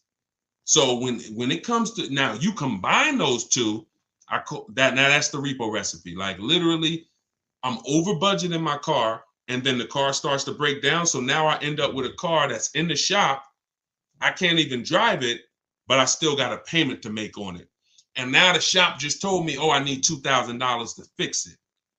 So the way I teach you to shop is to always purchase below your budget and then using my strategies to find a quality car. If you get a quality car below your budget, that's what I teach. I don't know about the 24-10 rule. If it's working for people, God bless them, but I'm not that familiar with it. Go ahead. This one's from Instagram. Would it be okay to go test drive a car but stay quiet? Use your techniques of not saying the wrong thing. Yep, just rest, drinking, and go back to shop from home. Yeah, that's it. That is literally the formula. When you are shopping for a new car or a lease, not with a used car, we talked about this earlier, you are going to go in and test drive that car. That's the last thing you're going to do before you actually end up getting offers on it. Because that in my book, that's in step 4, which is the shopping step. Shopping is deciding what you want, not buying it. When you're shopping, you're deciding what you want. So once you test drive a car with a lease, I always tell people have 3 vehicles that you like. Because the first vehicle you shop for, you might get all those offers and it has a bad lease program on it. So many of our people have gone to their second choice because they'd be like, Deshone, I wanted a Range Rover. Range Rover lease was stupid. So I went and I got me a Lexus truck. Or I went and I got me the Mercedes that had a better lease program. That's fine. You can't control a lease program. So what you're going to see when you're shopping for a lease is a dealer could be discounting the car for you by thousands. If the lease program's bad, it's still going to be over 1.5%. But yeah, when it comes to it, that's what you do. We are test driving. Hey, I'm here to test drive. I'll teach you in the book how to call, set it up. Hey, I'm here for my test drive. You're there for 20 minutes. All right, listen, I enjoyed it. Thank you so much. If I decide this is the car for me, I'll certainly give you a call. No, hey, listen, can I just tell you about the offers? No, thank you. I'm good. You have to be adamant on that. And you'll know now, if you sit down and you start talking numbers, you know, man, I ain't following the Deshone system. At least now you'll know. I don't want you to do it. I want you to be like, force yourself. Nah, man, listen. Nah, look, because what you're going to do is you're going to go home and you're going to talk to multiple people like him. He wants you to sit down there so he can get that one-on-one with you. No, we're not doing one-to-one. We're doing 1 to 25. All right, go ahead, Dolan. Test driving, not rest drinking. Oh, no problem. I figured that's what you meant. I knew you. He said I meant test driving, not rest drinking. Listen, I know. And this is, if you ever have an issue getting your book at the end, it's only because that happens. We type fast. We switch a couple. That's why whenever you purchase the book, you'll see there's a support email. If that book is not in your inbox in literally less than 10 minutes, then it's usually an issue with the way you type the email. Just email the support, and we'll make sure that you get the book direct to you. But yeah, no problem. I'm with you. All right, peace and blessings. I'm pre-approved for a vehicle. Should I tell the dealership up front or no? Yeah, Gina, you know what? I like it. I know people will say, yo, don't tell the dealership. And here's what you're going to do. You're going to let the dealership see if they can beat your rate. But you got to, whatever dealership you ended up buying from, when you find that car that has the best price, you go lock it up. And then you say, listen, I got my own financing. Here's my offer. But if you guys could beat it, then I'll give you the loan. See, that creates a much better experience, because what you're going to lose from some dealers is they won't even sell you the car for that price if you don't give them a shot to beat your rate. They won't sell you the car. So when you go in and say, yeah, I got pre-approved, but if y'all could beat it, I'll do the loan with y'all. Now you've given them, you see, you don't lose anything by doing that. In fact, what you're going to see sometimes is they'll call you and say, good news, we got you a better interest rate than what you got. See, what we are trying to avoid is that having the dealer get us our only interest rate and then overpaying. People said, no, I don't want that. I hear these dealers overcharge for the rates and they're making money on them. So then they went and started getting pre-approved and said, no, I'm not going to let the dealer even have a try. But no, you don't want to do that. You want multiple people bidding for your finance rate. And what you'll see is if you do it within a 45-day period, Experian calls that the rate window, it's only going to weigh on your credit as one hard inquiry. So whatever one hard inquiry would have lowered your credit score, whatever that, if they did a hard inquiry to get you the pre-approval, you already have it. But if you could do multiple hard inquiries within that rate window period. And you can go to Google and you can actually verify this, because sometimes people say, Deshone, is this true? Let me show you, and then we'll get ready to wrap. But I want to show y'all this. If you actually go to Experian, let's just Google. Hold on. You go to google.com and just type in rate window, rate shopping, cars, Experian. And you'll see Experian has an article called What is Rate Shopping? And it says it right on here. And it gives you a window of time where you can shop and have multiple people. So it says the FICO score. Now the FICO score window is 14 to 40 days. So just read it and just know this is on the credit bureau site. This is on the credit bureau site. So do it right, but let these people bid for your business, because you never know if they can get you a point or half a point or 2 points better on the interest rate, they'll save you tons of money. All right. Okay. All right, listen, we've been on for an hour and a half. Listen, we're going to wrap, but I hope to continue this with y'all.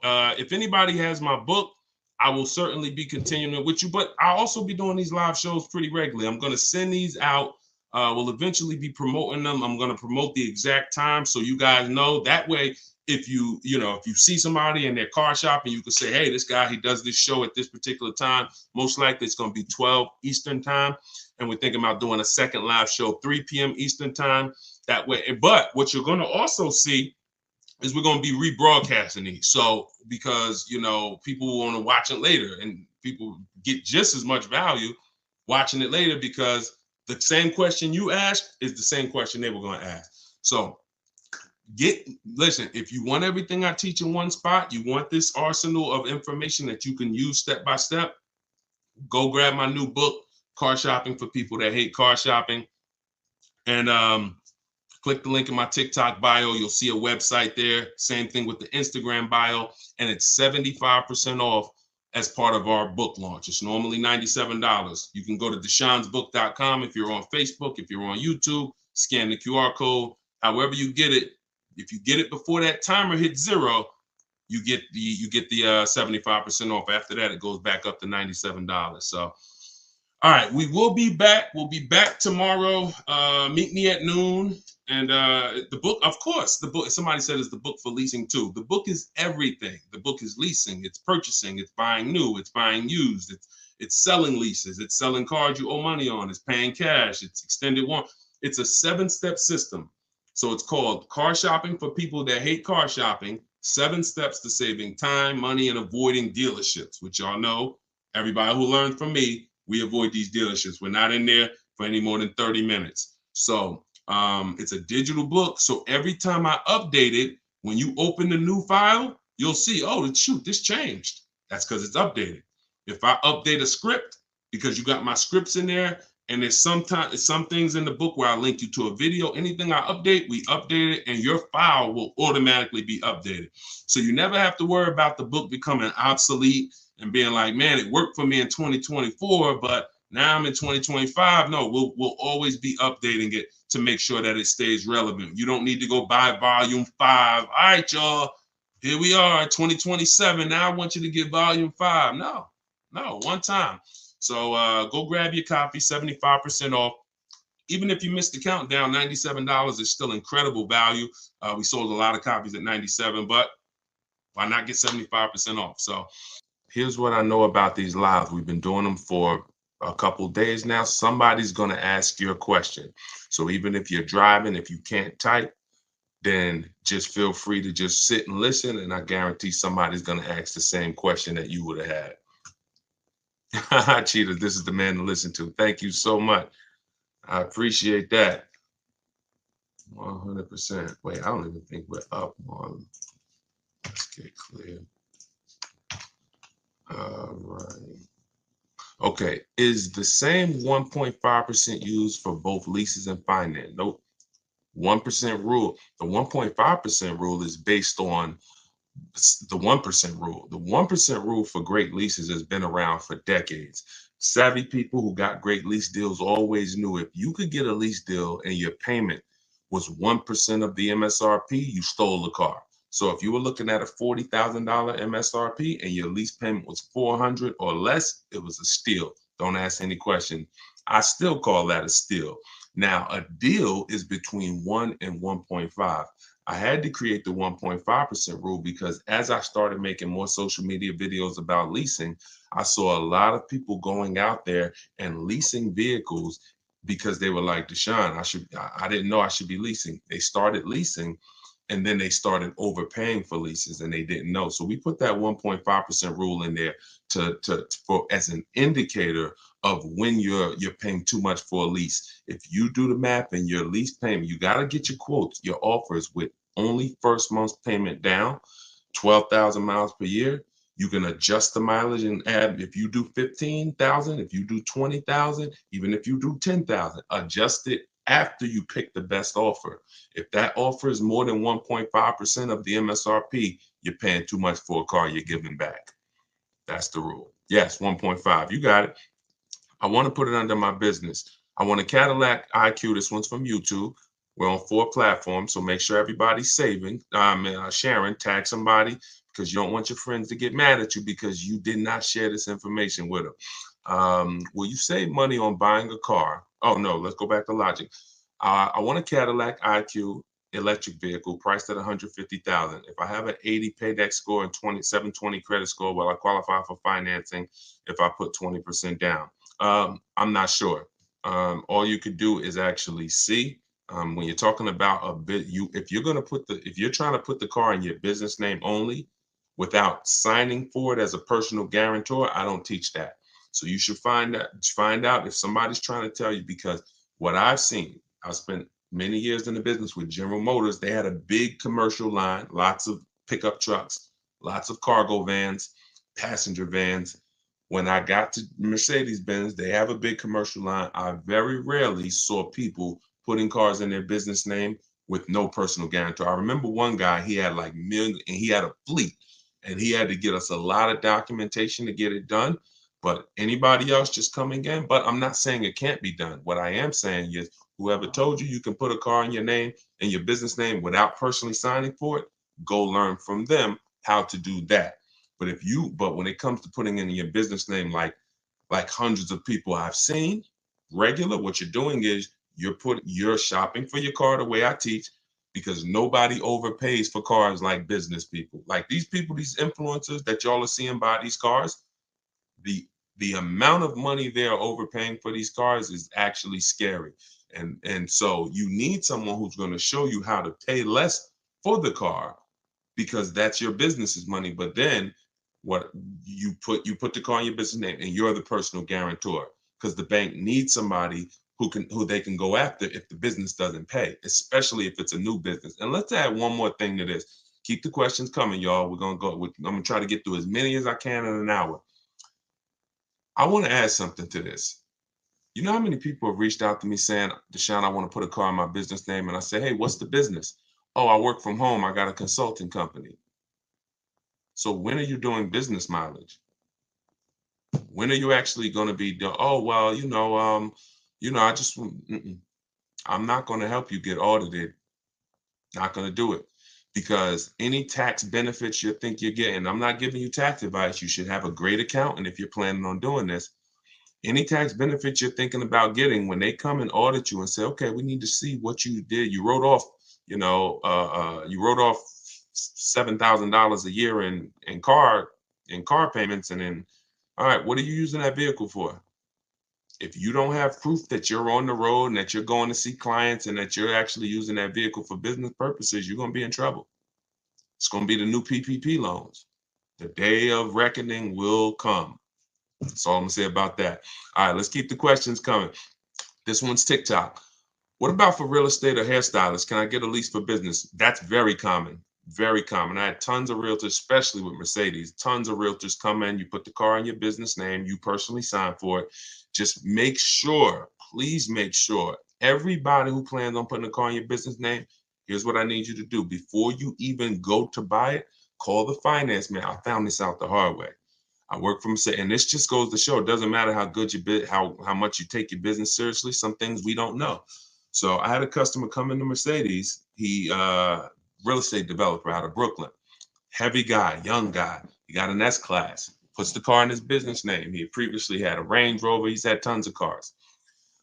He puts it in his business name. He's the personal guarantor. That normally makes the car only show up on your business. It doesn't show to your debt, on your personal debt to income. So when you go to apply for credit, if you go to buy a house, if you go to get a car, they won't see that loan or that lease is coming out of your debt to income. In the case of Mercedes-Benz Financial, they still showed it. They still show, even if you're only the personal guarantor, they still show it. So you want to call the finance manager and you want to ask whatever brand you're thinking about buying, hey, if I put the car in my business name and I'm the PG, personal guarantor, will it show on my personal credit or not? And let them tell you no before you go through it. I learned the hard way. He was not happy. I mean, he understood. I didn't know, but it wasn't a good day. And that's my man. We're still very close. So he didn't blame me. It's just something we never saw coming. So, all right, my balance, this one's YouTube. My balance is $4,000 left. Oh, listen, in order to get the question answered, you got to type it all in one shot. You can't do continuations of questions. All right. So make sure you send your questions in one shot. Okay, this is, I'm not seeing the Instagram questions. Hold on, let me see if I can go on Instagram on my phone. It's not showing me anybody on Instagram. That's weird. We've been having a little trouble with Instagram today. We had technical difficulties going live on Instagram earlier, and that kind of threw our, that's weird. All right, let me see, give me a second. Let me just see if I could get to Instagram. I don't want to leave you guys out. Okay. I'm gonna check in from one of my that's what I'll do. I'll check in from one of my secret accounts. See if I can see all the questions. All right, here we go. There we go. Let me put on do not disturb. All right, we got you, Instagram. Hold on, we coming to you. Okay, perfect. So from now on, I'll be seeing them on my phone. All right, so will you save money buying a car through Costco or Consumer Reports? No, Ira. I'm gonna tell you why. Let me turn this volume down because y'all can hear that. I'm gonna tell you why. Who has a Costco program? Who has a special? Who has Ford X Plan, Mercedes Benz, Mercedes Benz? What is it called? Fleet pricing. Any special GM supplier pricing, General Motors supplier price? Any of these things that you think actually should make, and they should make the car buying process easy and get you your best deal. Any of those things, you can't trust them. I'm going to tell you why. You can't trust that the dealer is going to give you the right price, and you can't trust that there's no rebates and hidden incentives that you're not getting. This is all in my book. It's called, if y'all don't know, this whole live is sponsored by my new book. It's called Car Shopping for People That Hate Car Shopping. It's a digital book, so you never have to worry about it being out of date. If something changes a year from now, I update the file. You open that book a year from now, everything's relevant. But that book has the 7 steps that I use to teach hundreds, thousands now, how to purchase from home, lease from home, sell their leases, get bids from banks, credit unions. Everything's in there, and you can get it for 75% off for the next 30 minutes. While you're on the broadcast, go to my TikTok bio. You won't leave the broadcast. Grab your 75% off. It'll be in your inbox in minutes. All of this is in there. If you're on Facebook, go to deshonsbook.com, click the link, or if you're on YouTube, scan the QR code, whatever you need to do. Instagram, it's in my bio. Get your 75% off so you can use this stuff and you don't pay the normal $97 for the price. So the reason why you don't know if they're giving you the real price, quite honestly, you could walk in and you say, hey, I got the Costco pricing. And they say, well, your price is $42,000. They just make up a price. Some people will. Or if they have $2,000 in rebates you don't know about, they'll give you the price and hold the rebates back. What's the solution to this, Deshone? You stay at home and you get multiple offers. And when you tell them everything you qualify for, you are going to get multiple offers. I teach 2 ways to do this. Really, I teach 1 way. It's in my book. I do it online. But if you're not going to get the book, here's how you could do it manually. You get 1 price from 1 dealer. You test drive. Once you find a car you love, you get 1 price and you say, okay. And I wouldn't even get that price while I'm there. Y'all know my rule of thumb. How many minutes do we spend in a car dealership? Let's see how many people know. How many minutes do we spend in a car dealership? Maximum, absolute maximum. And this includes our test drive. Let's see. Anybody know? Let me see. We might have all brand new people on here. We might have a bunch of people on here that's on here for the first time with me. So I don't want to make any assumption. Answer is 30 minutes. We are never spent. You got it, Chris. I see you, Chris. Leashes in motion, 10. Listen, we're not to 10 yet. Quite actually, if you're getting your car, if you're buying a new car and the dealer delivers it, you could spend 10, but I don't want you to rush your test drive. So that's the only reason I don't say 10. On new cars, you must test drive the car before you get offers. On used cars, you do it after. But so back to the way you're going to get the best deal. Back to the way you're going to make sure you get the best price. You tell the deal, you test drive that car, you come on home and you call the dealer and say, hey, thanks for the test drive. Can you give me an offer on that? You give them everything they need to give you an offer, not your credit. Follow me. There is no one who needs your credit to give you an offer. If they tell you that, they're lying.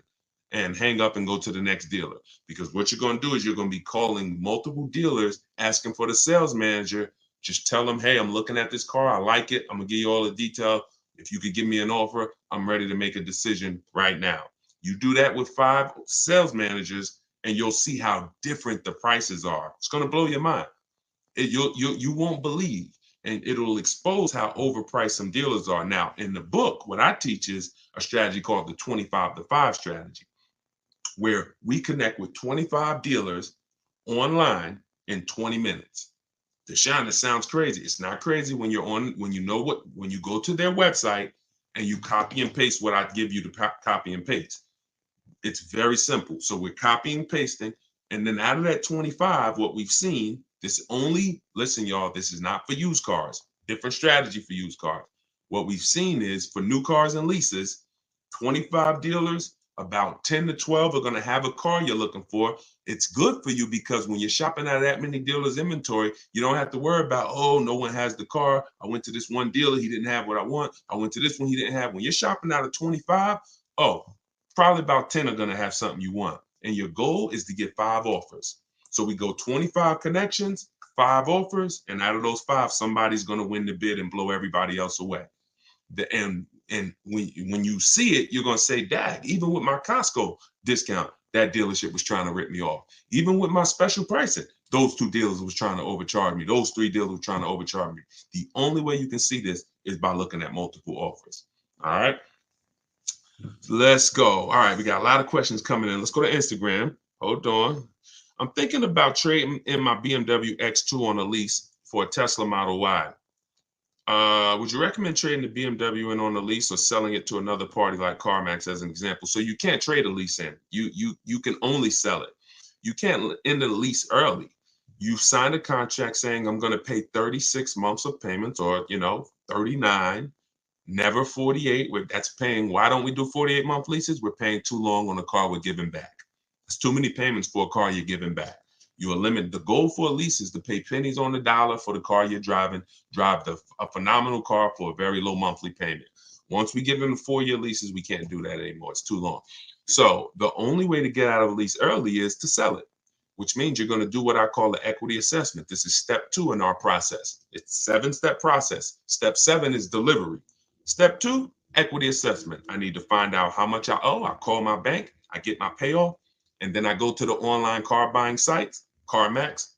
This takes 20 minutes. Nothing, just so y'all know, my whole car buying process of getting below market deals, I'm not going to spend more than 60 minutes. Now, I'm a master at this, but even the people I've taught, it's an hour and a half from home. This is quick.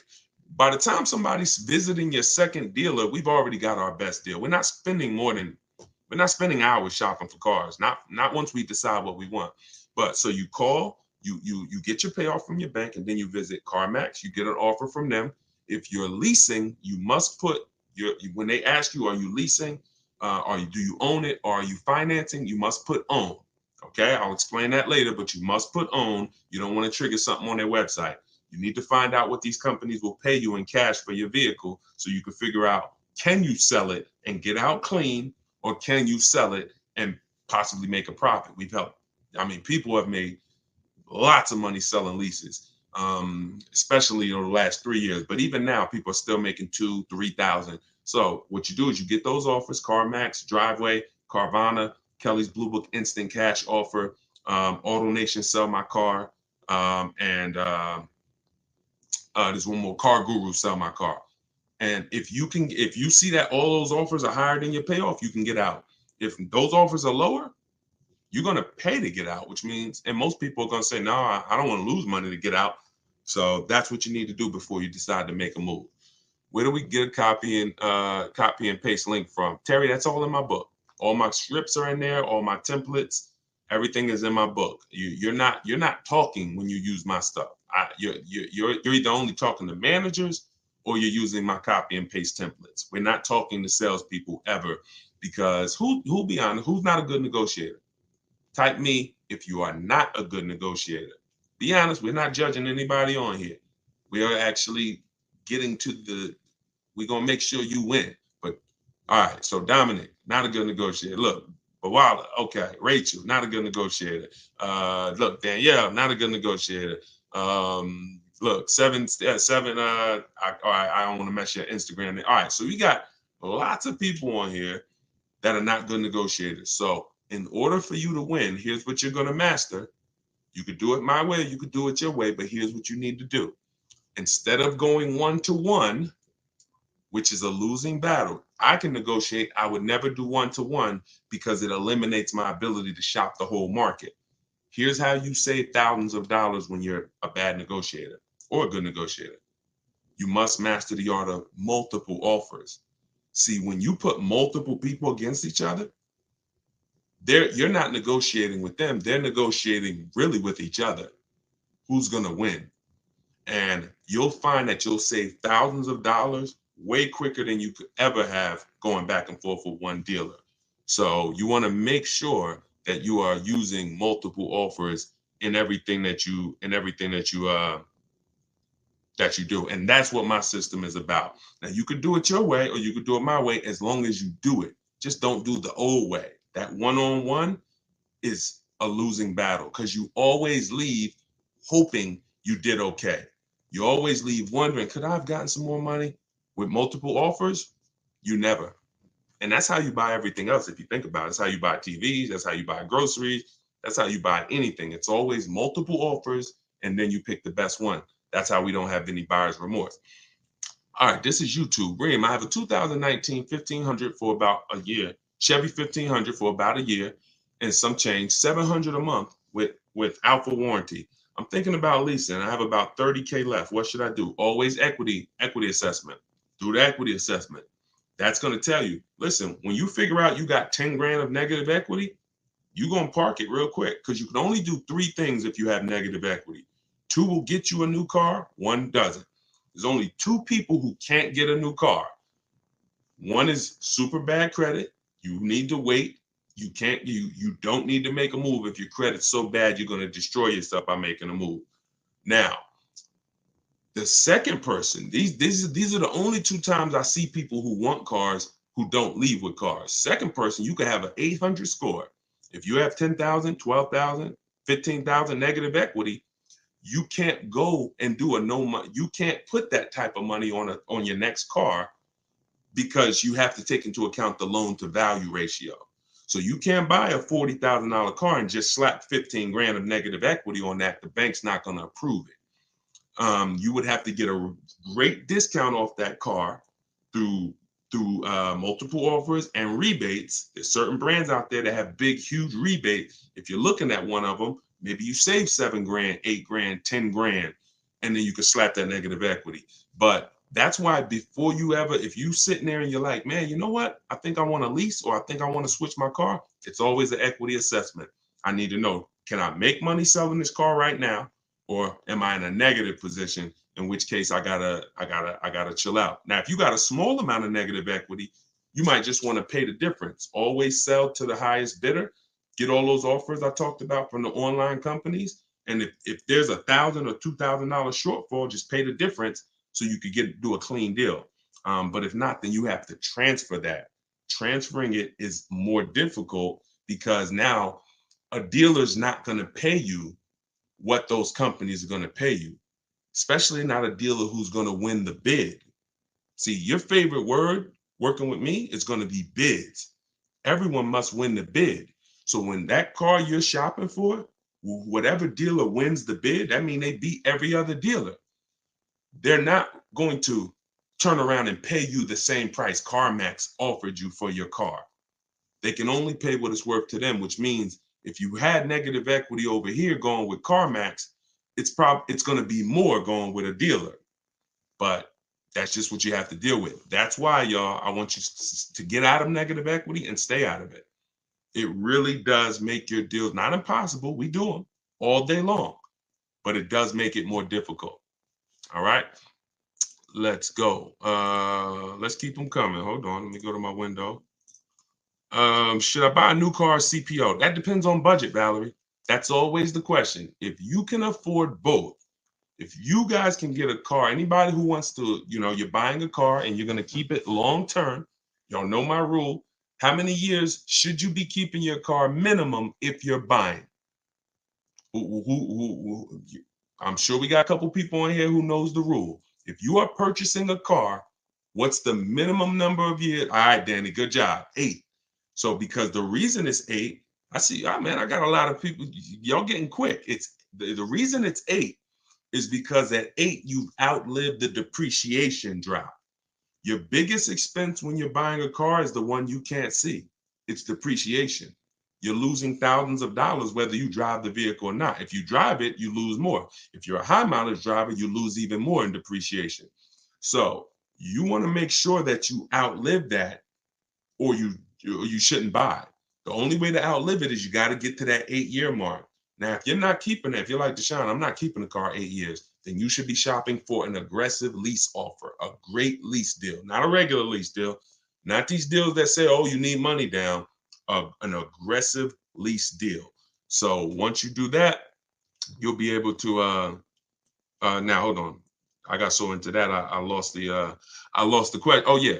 So CPO, Valerie was asking, should I buy a new car CPO? So if you're buying and you're keeping, the only question to ask is, what is my budget? If I could afford it, let's say Deshone, I could afford both. Okay. I have two things in my book to help you make this decision. If you are only buying a new car every 8 to 10 to 12 years, maybe you want a new car. That's fine. You won't lose. Some people say, Deshone, even if I'm buying a new car, I mean, even if I only buy a new car every decade, I still want even more value. I'm gonna get a pre-owned one. That's fine too. That's a personal preference. If you could afford both, then it comes down to personal preference. All right. Only other option would be to buy one direct from auction. You can. That's a professional's game. I don't talk to the public, you guys, about going into auctions. That's a professional's game. It's like if we were buying houses, I wouldn't be talking to y'all about foreclosures. That's a group, for small group, it'd be like 30, 40 of us, and all we do is buy cars from the auction. Now that's a professional's game. You could lose your shirt, but you could also, when you learn that game, you could also get some deals, but it's a risky business. All right. To everybody who just jumped on, welcome. If you don't know, my brand new book, my digital book is called Car Shopping for People That Hate Car Shopping, 7 Steps to Saving Time, Money, and Avoiding Dealerships. It's everything I teach in one place. It's what I've used to help thousands of people around the country now. I've been blessed to help thousands of people around the country like you get ridiculous deals. Like, take a look at this one here. Give you an example, and then we'll get to some more questions. So this is a deal most people are not going to. Now, let's see. What I like about Bonita here, look at the year, y'all. That was 2022. Now, she got her Kia Telluride, 2022. You know what people were paying for Kia Telluride in 2022? Dangerous. She leased that vehicle. She got it for $600 a month, and look at her. She said, I put $600 down. That's it. Gave them $600, drove off. People were leasing that same vehicle for $900 a month. People were paying $1,100 a month to own these vehicles, putting ridiculous money down. She came in, got a dealer, won the bid, drove off in 600. So, and I show you that because while people were out here and there was blood in the streets, some of you may have made some bad deals during the pandemic. We were winning. We've been making deals since 2021. So just know, if we were getting killer deals back then, what do you think we're getting now? Now we got people like Greg. He got $527 a month on a $56,000 Kia EV6 Win. Tope got $690 a month on a $54,000 BMW i4 e-drive. So this is what we do, y'all. Like, I am the deal maker, but bigger than me, I love the fact I can teach it. See, y'all know, Deshone, obviously you can make deals, but can the people who learn from you get the, man, that's the same. These are the same deals I would be making, because my system is like McDonald's. As long as you don't deviate from it, you just listen to what I'm telling you and move like I'm telling you, it's guaranteed. It's guaranteed. All right. And I've been able to work with enough people around the country to know that. All right, let's keep it going. Let's get back to the questions. Of course, we teach about negative equity, Dominic. That's a big part of who, a lot of people who are coming to me and saying, yo, Deshone, I've been buying for years. I got told I should never lease. Always got negative equity. I see what the problem is, man. I believe some bad information. Now I want to get into leasing. So some people are going to have negative equity and they're going to need to switch that over to a lease. Absolutely. All the time. No, but the book is for everything, Hockey. That it's leasing, it's everything. See, it's high mileage drivers. How many high mileage drivers we got on here? Let's say you drive over 20,000 miles a year. Just type HM. I always tell high mileage drivers, type HM. I got it's for you too. I got 3 strategies in there for high mileage drivers. One's a long-term strategy. That means you're going to buy a car, keep it 8+ years, and then 2 are for short term. If you're not keeping your cars 8+ years, you need to have leasing as part of your strategy, either a high mileage lease or something I call 2 cars, 1 car payment, where you can measure it, where you can balance it out. So in order for me to help the public, in order for me to help you, I got to have something in that book, no matter what your situation is. And that's why it's a digital book, because it links you. Y'all remember Mario Brothers? Remember the warp zones? The book is like warp zone. So you'll get to a point when I ask you, if you're buying and you're keeping your next car 8 years, click this, and then it'll warp you to a section of the book that keep you on that path. If you're buying and you're keeping less than 8 years, click here and it'll warp you to that. And that's all throughout the book. That way you're never reading something that's not applicable to you. You're not sitting there reading like, oh, this section isn't for me. It's a path for you. All right. So you can get it for 75% off. Normal price is $97. It's worth thousands. And my goal is for it to be the most valuable book you ever bought, or at least one of them. But if you can get it before the timer runs out, you can get it for 75% off. So just click my TikTok bio, click the picture, go to my Instagram bio, click that link, and grab your 75% off. If you're on Facebook, just click the link that says deshonsbook.com and grab your 75% off. All right, let's go. Oh, thanks, Valerie. Enjoy it. Make sure you send me your success story too. Yes, I'm in New Jersey. Yep, absolutely. I want to lease this time, short term. Good. That's what we want. That's what we want. Just know who you are and put your deal on the right foundation. All right, let's go to Instagram. Let's see. All right. Deshone, I got a 24 Explorer online price. Oh no, looking at a 24 Explorer, online price is 38 grand, but 23 is 37 grand. How much lower can I go on the 23s? They're trying to get rid of. Thanks in advance. So if the car is the same and you are buying it, I'd get multiple bids and I just go to 25. I'd get 5 offers, because that dealer that's holding on to the 23 that you see, when you connect with 25 dealers, you're going to see that maybe out of that 25, maybe 7 of them have a 23 they want to move. And one of them is willing to blow it out like crazy. That's how Kimberly, some of you saw Kimberly's post. She saved 20 grand on her Maserati. She just got this. Look at the date. This was February 21st of 2024. She saved 20 grand. Why? Because she reached out to 25 dealers. One of them had a Maserati that she wanted. It was a 23, and they took off 20 grand for it because they wanted to move the car. She ended up getting it right here. This is it. And that, in fact, she got a different one, because that dealer that wanted to take off 20 grand, a dealer closer said, all right, I'll beat that offer. And she ended up getting this one. But if you connect with enough dealers, then you'll find that dealer who's like, listen, I really got to move that 23. You might be talking to a dealer right now that has that 23, but they're not desperate enough yet. They're not hurting enough yet. You want a dealer that you can connect with, and they look and say, man, we need to move this 23 because we don't want to be stuck with it. So that's why it's always about multiple offers. I don't ever want, listen, don't ever ask me about one car. Deshone, man, I'm looking at this car. How do I get them down? That's not what I teach. You're out leveraged. All the power's in their hands. You talk to me about, Deshone, these are my top 3, 4 cars. Deshone, this is my top offers. It's always multiple offers. And that's the only way I could talk to you. I can't mix my system, which is water, clean, smooth, crystal, refreshing, beautiful, uplifting. Like, that's my system. I can't mix that with oil, this old way you shop, which is 1-to-1. And, I just like that one car. Let me get them down. No. That car, there's plenty duplicates of that car. And what you need to do is you need to be in a position where you can see those duplicates and you can see who's going to sell it for the most. That makes sense? If that makes sense, everybody type a 1. If y'all clear on that, that's the difference between negotiating 1-to-1 and negotiating 1-to-many. 1-to-many is getting bids. 1-to-1 is old, traditional, out leverage, buyer's remorse. Always wonder if I could have paid more. Could have paid less. We don't do that. My pleasure, Raym. I see you. All right, let's go. Let's keep the questions coming. How do you get multiple bids? I said that earlier, Anna. You could do it my way, which is in my book. I connect with 25 dealers online. We let them know what we want, and then you use all my scripts to keep the emails moving and keep it on your agenda. If you're not going to use my book, which is in my TikTok bio, 75% off, you can download it. It'll be in your inbox in 3 minutes.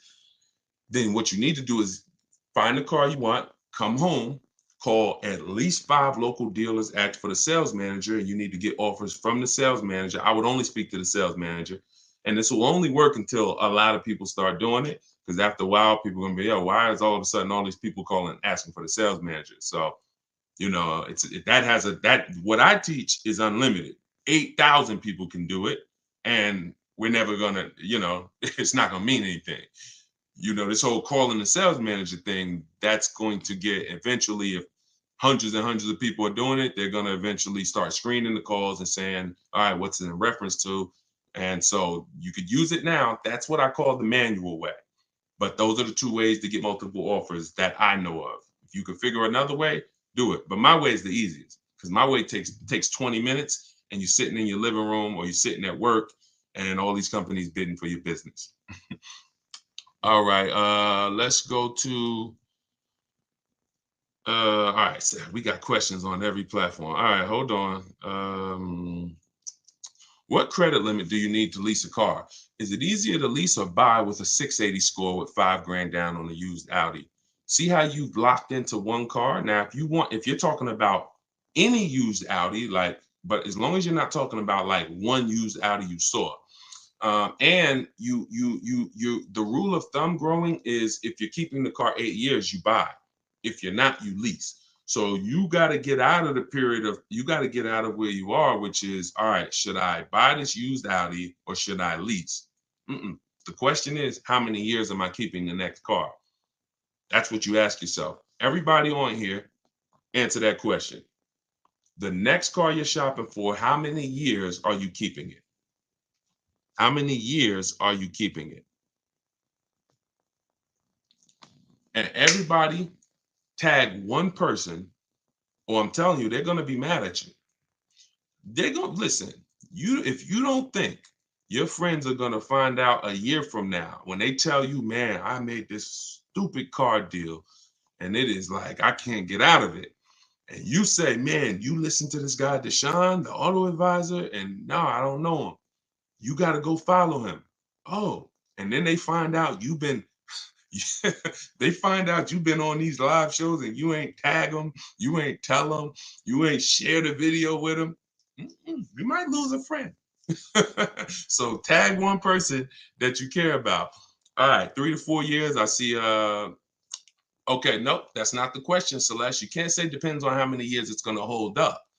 When you set the amount of years as the goal, then everything after that is to make sure the vehicle you purchase will last that long.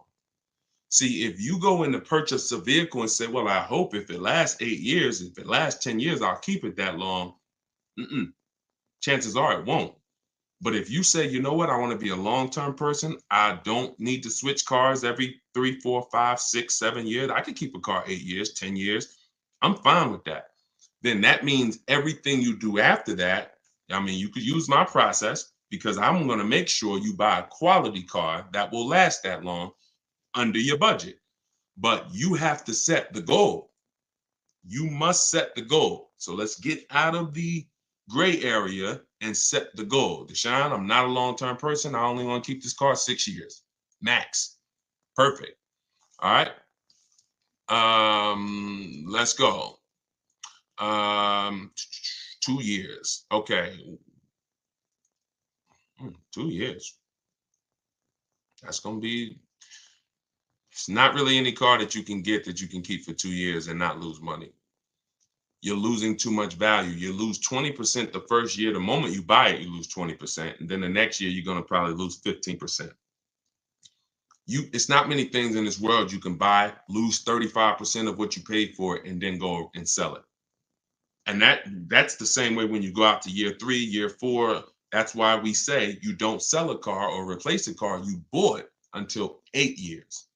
Because anywhere before that, you're losing too much value compared to someone who's leasing. But 2 years, you got to find something that you can keep for at least 3, and then you lease. And here's what I'm going to tell you. When you shop, see, when y'all learn to shop without, you use what I'm telling you, you should be test driving new cars and leases, and no one's rushing you. You're in here, and look, we need to bring the people who are listening to me, you're going to have fun shopping for your new cars and your leases. You're going to have fun going into dealerships, test driving, knowing you're not buying in the dealership. So I'm here to test drive. and you can enjoy a weekend of test driving to decide what you want. It's a real fun experience when you go to one dealer Saturday morning and you test drive and you're like, okay, now let's go see that competitor car because we're trying to narrow it down to our top choices. And you're test driving, and hey, can we talk to you? Can we just show you the deals? No, no, thank you. Let me get your car. We got some other cars to drive. That's power. That's fun. That's like the kids. If the kids are with you, they'll enjoy that. You know what the kids don't enjoy? Daddy, you told us we were going to drive 3 cars today. Why are you spending all this time? You're sitting at the desk with the salesman. You don't know. My son, y'all making a deal. Daddy's trying to make a good deal. You ruined it. Even your kids could tell you that was wrong. This is wrong. Dad, we're supposed to be seeing what the family wants. That's shopping. So I want y'all to get in. When you get into that, you'll find something. All these cars out here, there's 40 some odd companies making cars. There's probably 500, 600 different choices. Every category, you got probably 10, 15 cars that would suit your needs. You get out and you drive some of them. You will find something that you actually love enough to lease it and keep it 3 years. The reason why people want to get rid of cars in a year because they rush their shopping process. They rush the shopping process, got the vehicle, find out, 3 months in, you know what, I don't really like this. You rush the shopping process. That's why step 4 of my book, I got a whole step. It's called shopping, not buying. Shopping, not buying. and we're not going to mix those two terms. Shopping is deciding what we want. Once we decide what we want, we come home and we buy it. Papa Bear, you with me? Okay.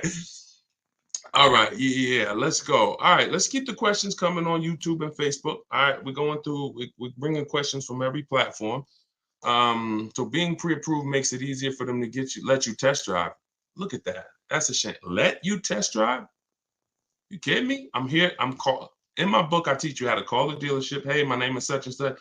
I teach you how to I like to ask for the best salesman there because that's the only time you're going to work with a salesman is on a test drive.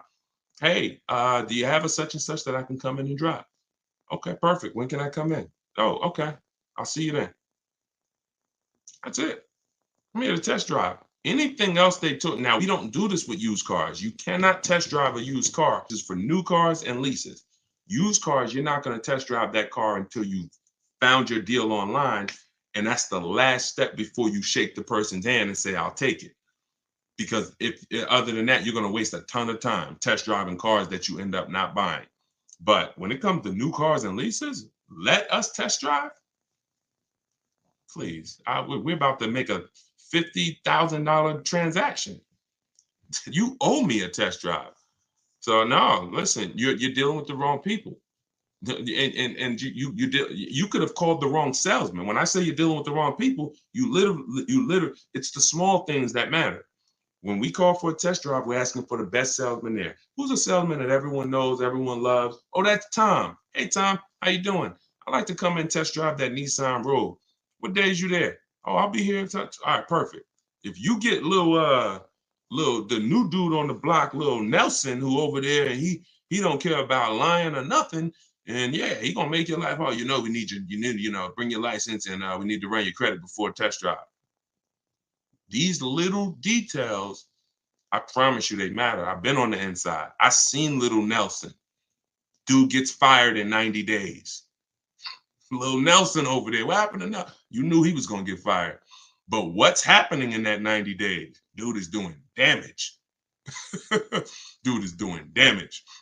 All right, Bruno, YouTube said, I bought an Acura MDX 2020. I owe $27,000 alone. I got offers around 17, 18. What should I do with this negative equity? We talked about that earlier. Only thing you can do is you want a new car. Is you could, if those are your highest offers from CarMax, Driveway, Carvana, KBB Instant Cash Offer, those are the highest offers we're gonna get in most cases. So if you might say, okay, if you could pay the difference, that's the best way to go.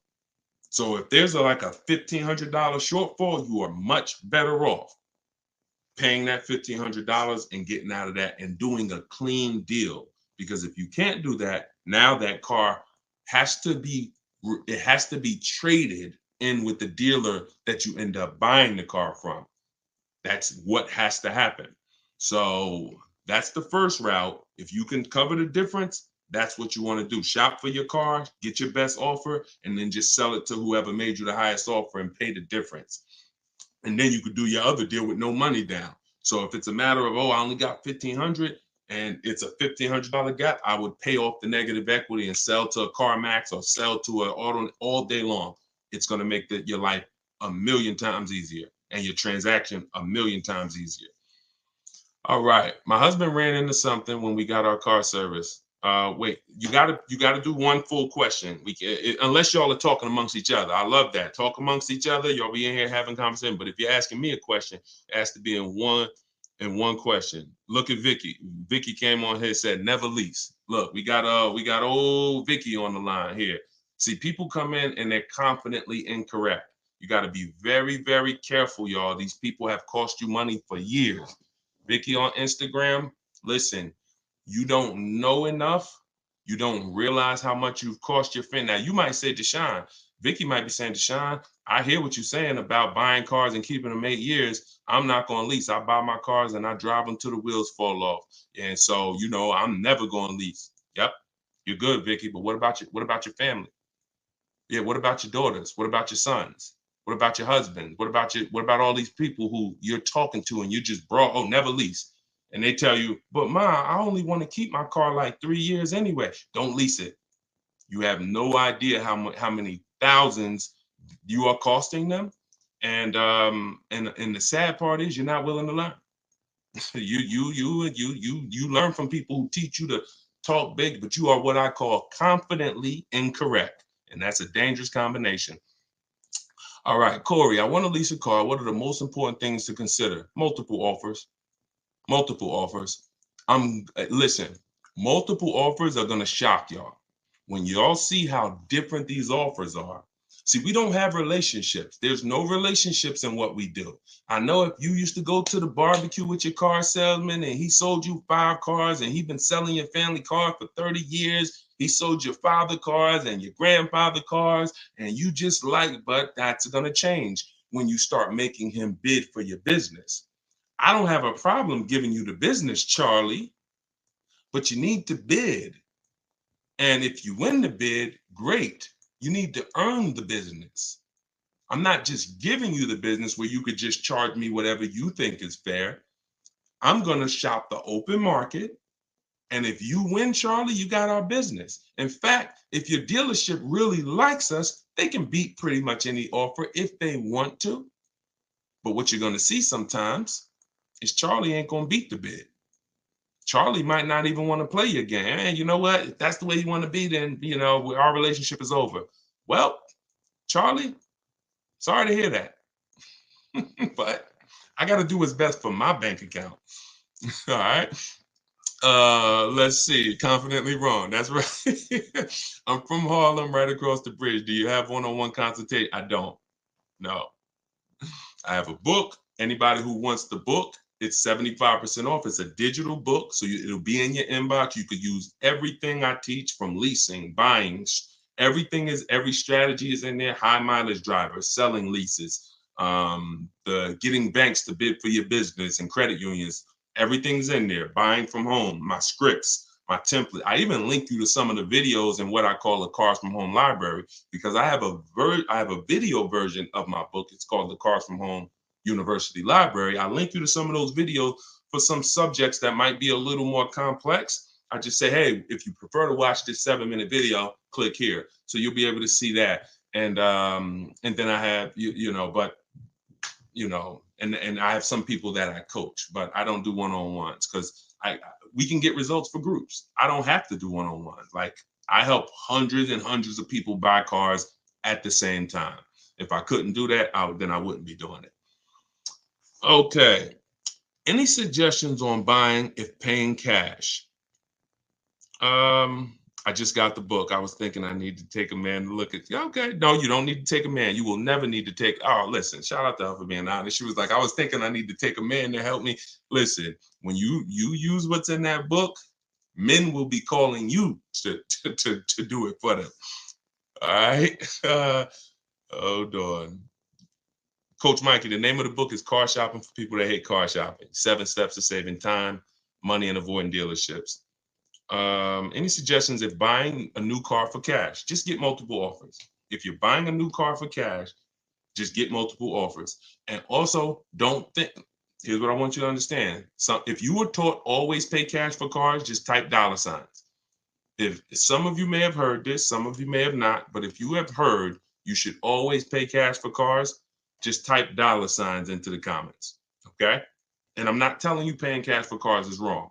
Paying cash for cars is right for some people. Okay, let me tell you who paying cash is right for based on who I've encountered. Very wealthy people, very well off to do people. I've talked to several people when I worked for General Motors and I worked for Mercedes. Y'all know I say it in all my videos: 5 years General Motors, 5 years in 5 years Mercedes Benz. And I would get these very wealthy people or very financially. They didn't even have to be wealthy. Some of them weren't wealthy, but they had paid off houses, and maybe they were, maybe they were in their 50s, paid off house, blue collar, but you could just tell that they were smart. They were investing, and they could pay cash for the car. They'd be looking at like a Denali, $50,000 back then. Now they're 80. And they're like, listen, I'm like, so how are you going to pay for the car? Once we agreed on the price, smart, always agree on the price first. And I say, how are you going to pay for the car? They're like, what are the rates? Now, if we had a special rate that month, 0%, 0.99%, 1.99, they'd keep their money invested because that money was making money for them. And then they just use the bank's money at a very low interest. So if you're in that position, if that sounds like, oh, Deshone, that sounds like what I do, then that's what you want to do.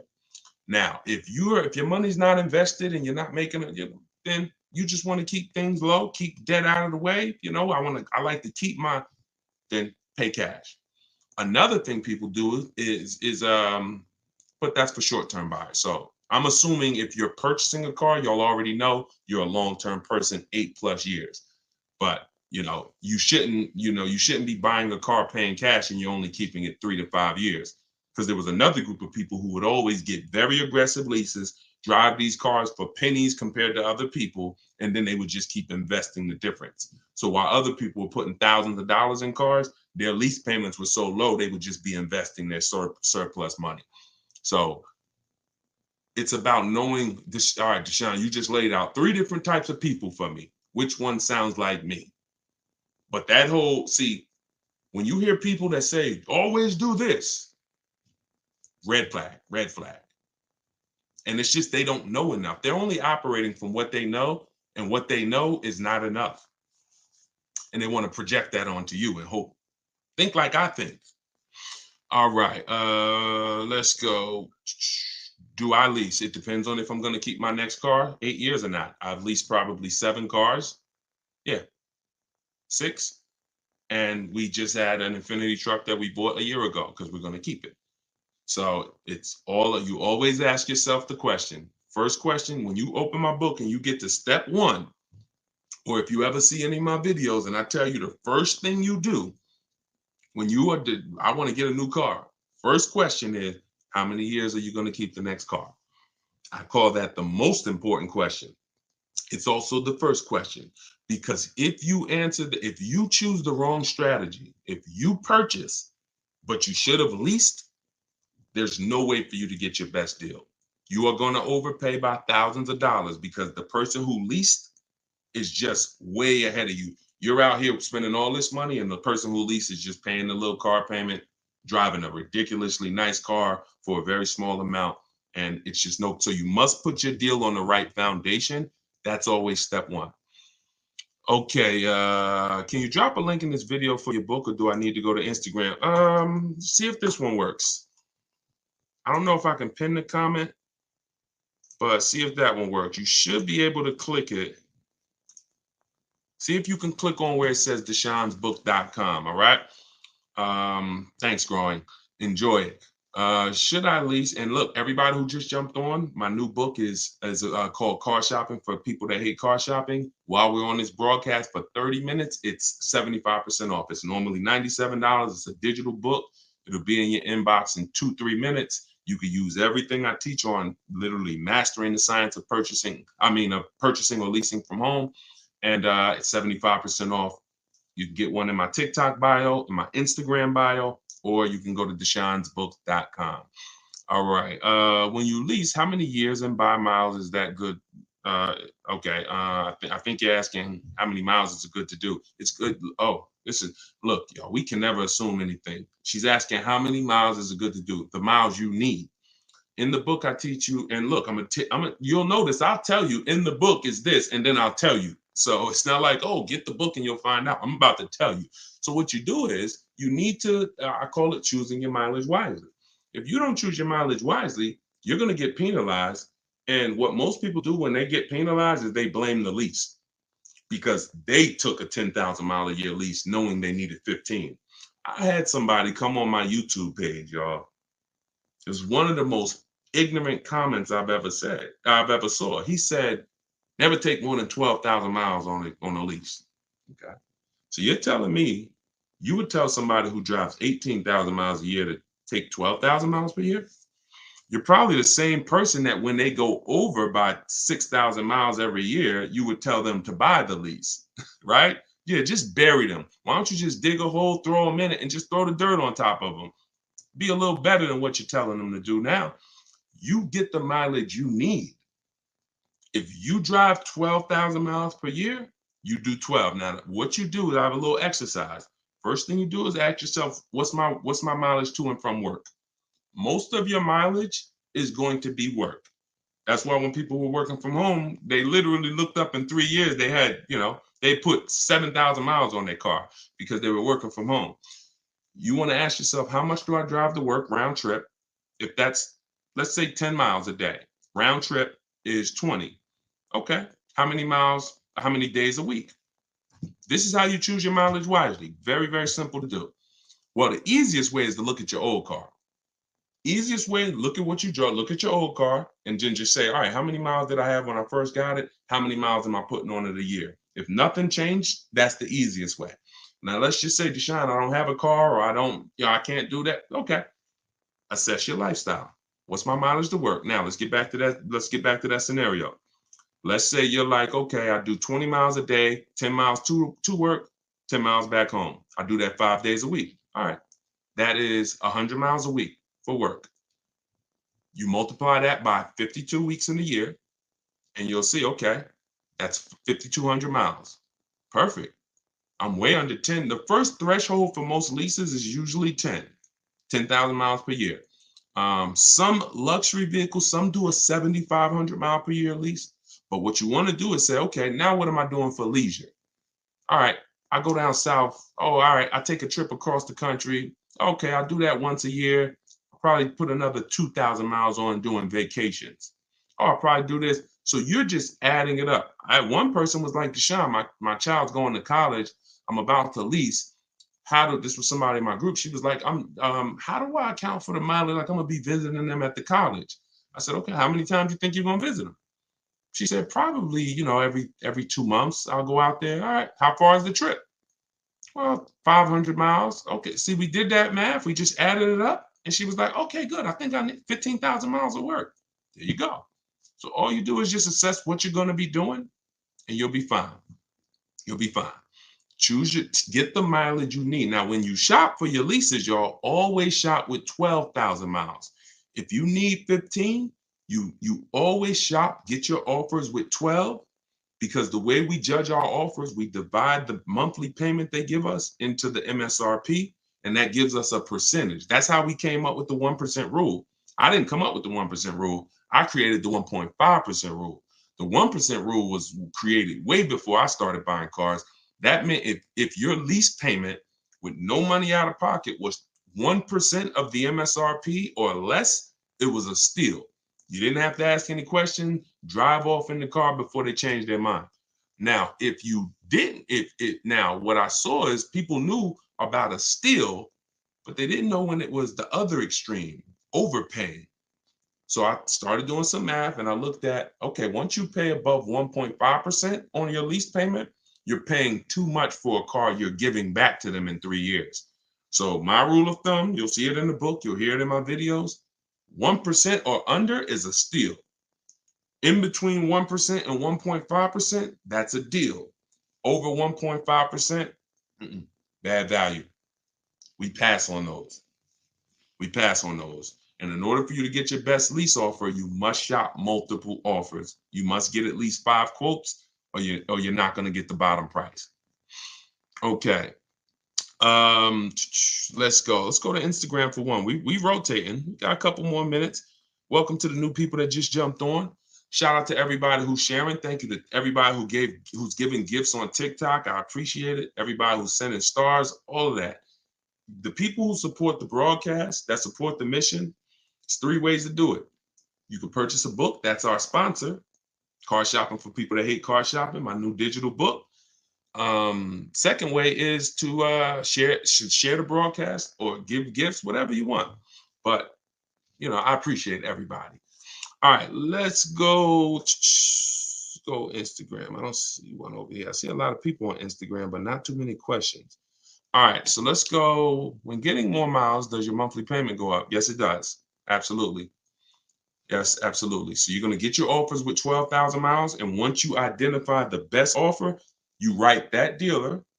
Now, if you're using my way, you're writing them because you're doing by email. If you're using your way, sales manager, you say, okay, can you please adjust the quote for me to 15,000 miles per year? And then you have them adjusted, because at that point, you've sorted through all the garbage dealers, the 80% of dealers that's going to overcharge you, and you found the 20% that are the people we want to do business with. These are awesome people. These are people that hate the 80% as much as we don't like them. Yeah, they wish they weren't in business. These are the people who will literally make buying from home easy. They'll try to beat their competition. They'll give you great price. They're honest. These are the people we are trying to find, but they're sprinkled in the 100,000 used car dealers, and they're sprinkled in the 17,000 new car dealers. So we're not going to find them just walking in the door and hoping, I hope this is a 20% dealer. No. All right, Sen, enjoy it. All right. Is gap insurance a necessity? All right, good question. So gap insurance, if you do no money down deals when you purchase cars, no money down, gap insurance is absolutely necessary. But you should be calling, you should be getting a quote. See if your insurance company can give you a quote. A lot of people didn't know that. You didn't know your insurance company may sell gap insurance. And if your insurance company doesn't sell it, there are companies that sell it, insurance companies. You don't have to get it from the dealer. So here's what you want. If your car is worth, this is what I call insult to injury, because some people will tell you, oh, when you go into that office, the finance manager just don't buy anything. Now that finance manager looks at you and says, listen, you need gap insurance. If you were taught, don't buy nothing, you in trouble, because this is what ends up happening when you need a gap and you didn't have it. You leave out of there and your vehicle value is only 25,000. This is an example, but your loan is 30,000. Now you go out there and a week after that, somebody hits you, God forbid, car gets totaled. Your insurance is going to pay off 25, because that's called the actual cash value, or ACV. But that $5,000, the bill's coming to you. I call it insult to injury because you just lost your car. Now you got a bill. Gap insurance. Now, if you are purchasing your car and you are going to be keeping it long term, and you decide, I want to put money down, I want to put 5 grand, 10 grand, 20 grand down, that's fine. You don't need gap insurance. You only need gap insurance when the value of your car is worth less than your loan, because that you're exposed. If God forbid the vehicle gets totaled, or if the vehicle gets stolen and they don't find it, that bill's coming to you for the gap. All right. And Nav said you need gap insurance for at least 2. Yes. So most leases include gap insurance. One of the things when you use my script in my book, some of y'all are gonna see it. We automatically, when we send them our request for a quote, it automatically says, please include gap insurance. Now, most times the person working the lease is gonna say, well, gap insurance is included in every lease. But the reason why you must specify is because it's not included in every lease. And some companies will not tell you until the end. You don't want that. Mazda, every Mazda lease used to include gap insurance. 2021, I think, 2020, they just changed. They took out gap insurance. I think they changed leasing companies. So you need to make sure when you're getting your offers, we are always telling them include gap. Now, if you don't want to remember any of this, you can get the book and it'll be right there for you. But yes, remember that. All right. Or they're going to try to sell it to you later and you don't want any surprises. Yo, I thought I was paying 400. Yeah, but do you want gap? Your payment's going to go up to 419. You need it. So, you know. All right. Let's see. I'm looking to lease a vehicle for my business. Okay, simple. Just follow the same process, get your best offer, and then when they ask you, all right, whose name is the vehicle going in? I'm going to put in my business name, and then I'm going to sign for as the personal guarantor. The shopping process is exactly the same. And in fact, if you don't have a shopping process, you will put an overpriced vehicle or a vehicle you overpaid for in your business name. That's not a good thing for the business. How do I talk down out the door price? Multiple offers. You missed what we were talking about. We've been talking about multiple offers, multiple offers, multiple offers. When you get multiple offers, you're going to see you save thousands of dollars without even trying. When you get one offer or when you look at one car that you like and try to talk them down, not realizing this same car I'm looking at, there's 50 of them within a 200 miles of me. See, you got to think like that. And I think a lot of you are. You've been seeing the broadcast. You've seen a lot of you now are really seeing there's 65 million cars a year. So there's millions of cars around. Every car you see that blue Honda. Oh, I like that. There's 100 of them in the state. So when you look at it like that, you're less emotionally involved in one vehicle. When you get emotionally involved in one vehicle, just picture like money just leaving your household. Just picture like just somebody coming into your bank account and just snatching money. You're emotionally involved in one vehicle. When you step back, you're keeping all the money in your household and you're going to have all of these people who have a car you like. Well, I'm going to look at all the options and I'm going to see which one saves me the most money. It's very empowering. Very empowering. A lot of you gonna realize this is gonna be your most empowered car deal. You've hated it. You're like, man, that's why the name of the book, my digital book, is Car Shopping for People That Hate Car Shopping. When you use these strategies, everything we're talking about, you are going to see this is empowered car buying. Like I never thought I'd enjoy car shopping. I never thought I'd be like empowered, but you're learning from somebody who was on the inside. So I know all the tricks. These dudes look at me and say, man, you couldn't make it in the car business, huh? You really think the car business is hard to make it in? Come on, stop it. Johnny, he was 18 years old. He just walked in off the street with a nice smile. He's sitting next to you at the desk. Come on, it's not hard to get into this business. So, but I got tired of seeing people like you get overcharged. And I said, okay, we got to do something about this. Like somebody has to teach, and you can't teach being a car salesman. No car salesman who works for a car company can teach you how to do this. Why? Because you can't, if they're teaching you how to get your best offer, they're always going to tell you shop multiple dealers. So it's counterintuitive to them. I'm not going to tell you shop multiple dealers if I'm trying to sell you something. But what's weird is I used to do that. People will tell you, my friends who know me, they call me D. Yo, you looking for, I see you got this used Mercedes, man. I mean, no, matter of fact, I'll give you a good example. My man called me, he was like, D, man, and this dude's a firefighter, got tons of money. He was like, man, I want to buy a GL. And you know, man, I'm only gonna buy it from you. But I don't want to get a new one because I'm gonna keep it and I want to get it. I said, all right, listen, I'm gonna tell you something. I'm gonna be honest with you. It's gonna sound crazy. If I don't have the best price used car, I'm gonna tell you to go buy it from somebody else who does. Because I'm not gonna put you in a used GL and I know it's a GL out there that is 4,000, 5,000 less than mine. So at the time I didn't have one. He called me. He called me like a couple weeks later. He said, Deshone, he said, D, I'm looking at this GS in Pennsylvania, man. It's the last one they got. It's a leftover. They take it. He told me the price. They were taking off like 14,000 for him off a brand new one. So because he ended up saying I wanted to get a new one.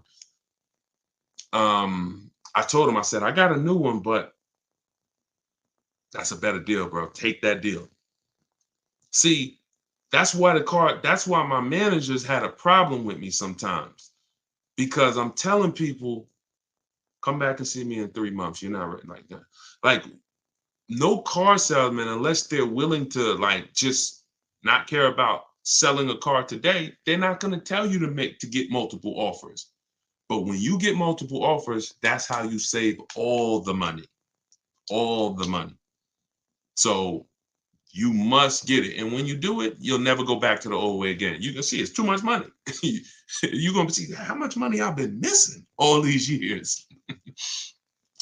All right, y'all. We're going to jump off. This was good. You know, it's tons of questions. We could do this for hours and hours, but we've been on for an hour and 10 minutes. I appreciate y'all. I appreciate everybody who tuned in. I appreciate everybody who shared. Use this information. Don't go back to the old way of car buying, car shopping. Don't do it. It's already cost you. It's already cost you. You can't get back the money you lost dropping off your leases instead of doing your equity assessment to see if you could have sold them. You can't get that money back. You can't get back the money you overpaid on these cars. But what you can do is change what you're going to do moving forward. If you change what you're going to do, that's all we can control. We're not going to cry over the past. All we're going to do is change what we're doing now. So if you want everything I teach in one place, grab my new digital book in my TikTok bio, in my Instagram bio. It's called Car Shopping for People That Hate Car Shopping. If you're like Deshone, that is me. I hate it. Then you are going to love this book. It'll be in your inbox in a few minutes, and it's 75% off. So if you go to that bio, as long as the timer is not at 0, you get it for 75% off, and it's everything in there, everything you're going to need. High mileage driving, leasing, purchasing, buying used cars, buying new cars, extended warranties, tire and wheel, everything is in there. And you'll have it in one spot. So the book is normally $97, but if you go get it now, you can get it for 75% off. All right. I don't see the book on YouTube. Here you go, Reem. Let me know if you see this. Let me know if you see this link. That comment that I just posted. Let me know if you can click that link, or you go to deshonsbook.com. I didn't have the banner up. And some of you may be watching like you might be watching on a TV. If you're watching on YouTube, you could just scan that QR code with your mobile phone and it'll take you to it. All right, so get your 75% off, and I will see y'all on the next live. We'll keep this going. Just make sure that you are telling everybody you know. You're going to run into somebody that's shopping for a car. You can't go outside of your house without tripping over somebody who's shopping for a car. Make sure you tell them, are you following Deshone? If not, they could be in trouble. And really, when you learn and you start doing this, you're going to tell them you are in trouble. Because if they're shopping that old way, they're in trouble. First one's from Facebook. We're taking questions from every platform, but this is Facebook. I have a 2018 MDX, 60,000 miles on it. Live in a small town. There are 2 recalls going on for the transmission and fuel pump. I can get one crankshaft done this week and looking to sell the car. Feels like it's a lemon and have other cars. Well, I mean, a recall is not necessarily doesn't necessarily make it a bad car. So if you're experiencing issues, then that's different. But you know, a recall, a lemon is when the same thing keeps going wrong, when it goes wrong 3 times. So I mean, don't always take a recall as it means it's a bad car. I mean, these cars are built, computers, things go wrong. Key is recall comes in, they fix them, and tons of cars have had recalls. Doesn't mean it's a reason to get rid of the car. 60,000 miles on an MDX, you know, that's not a reason to get rid of the car. Now, if you secretly want to get rid of the car, that's a different story. All right, this is TikTok. Best way to buy an E-Class right now, new or used. You got to figure out whether you're leasing or purchasing. If you're leasing, you know, you got to go deeper. And what I always say, we always teach, if you've been on a broadcast with us before, if this is your first time on a live with us, type 1. If this is your first time on a live with us, type 1. I want to see how many. All right, we got a lot of people typing 1. Okay. So something that we talk about that you'll learn is if you're not keeping your cars 8 years, you should be leasing. It's not even a question. And I'll prove that to you over the show. Some people who've been on here, who've been learning from me and learning about the math, have known that. But and I don't care what you were taught. If you stay around long enough, you'll find out that what you were taught has cost you a lot of money. And so that's the first question: is when you say best way to buy an E-Class, you need to determine how long you're keeping it, because you need to see if you're going to outlive the depreciation. And that's for long-term people, 8, 10, 12 years. So if you're keeping it 8+ years, then you should be buying. If you're not keeping it 8 years, then you should be shopping for a great aggressive lease on an E-Class, getting multiple offers. We get at least 5. We will never buy a car. If someone learns from me and you use my stuff, we will never buy a car without getting 5 offers, because they're going to be $3,000 to $5,000 different between the offers minimum. This one's Instagram. I was told put a $500 deposit for a BMW I built. Do you agree? Well, there's 2 things there. And I always say, y'all, as y'all tap in, someone's going to ask the same question you have. No matter what you think your situation is, there are lots of other people in the exact same situation. So you're going to most likely hear someone ask the same exact question that you wanted to ask. So $500, a deposit on a vehicle is very normal. Could y'all keep tapping the screen on TikTok, keep running the likes up? I appreciate y'all. But what you need to know when you're ordering a car is you need to make sure that you have negotiated your price up front. You need to make sure that you've gotten the best offer up front. And we always add to every order that any rebates that may apply when the vehicle comes in come to us as the customer. You cannot negotiate once the vehicle comes in. You've lost all your leverage. The time to negotiate with an order is before you sign an order. And again, we always get 5 offers because you just don't know who you're dealing with. And one dealer is always going to beat their competition when you start getting multiple offers.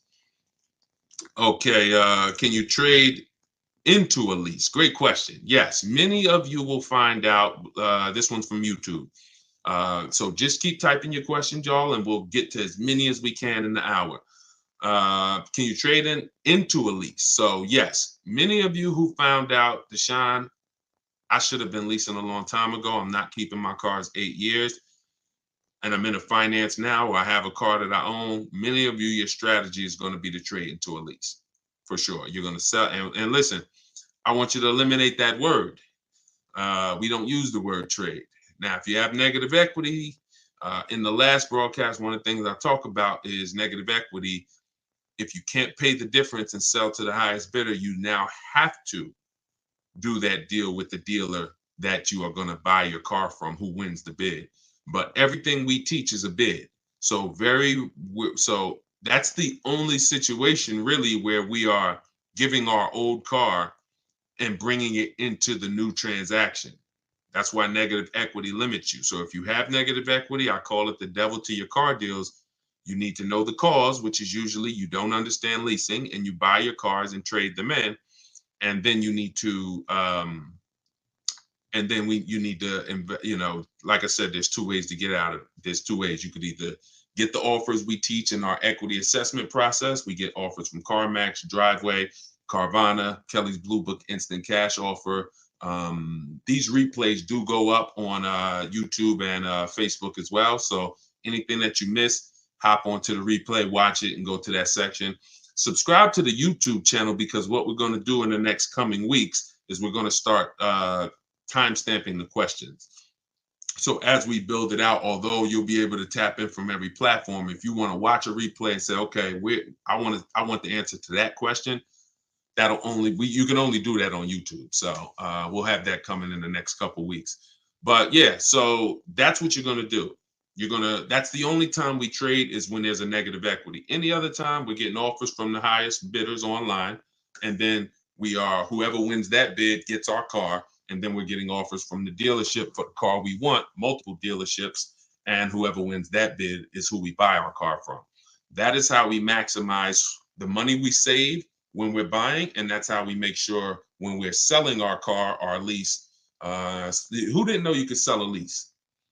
If you did not know you could sell a lease, type 1 in the comments. But we can't just keep typing ones. We got to come up with some different stuff. Type a question mark. You didn't know that you could sell a lease. Or you didn't know, here's another one.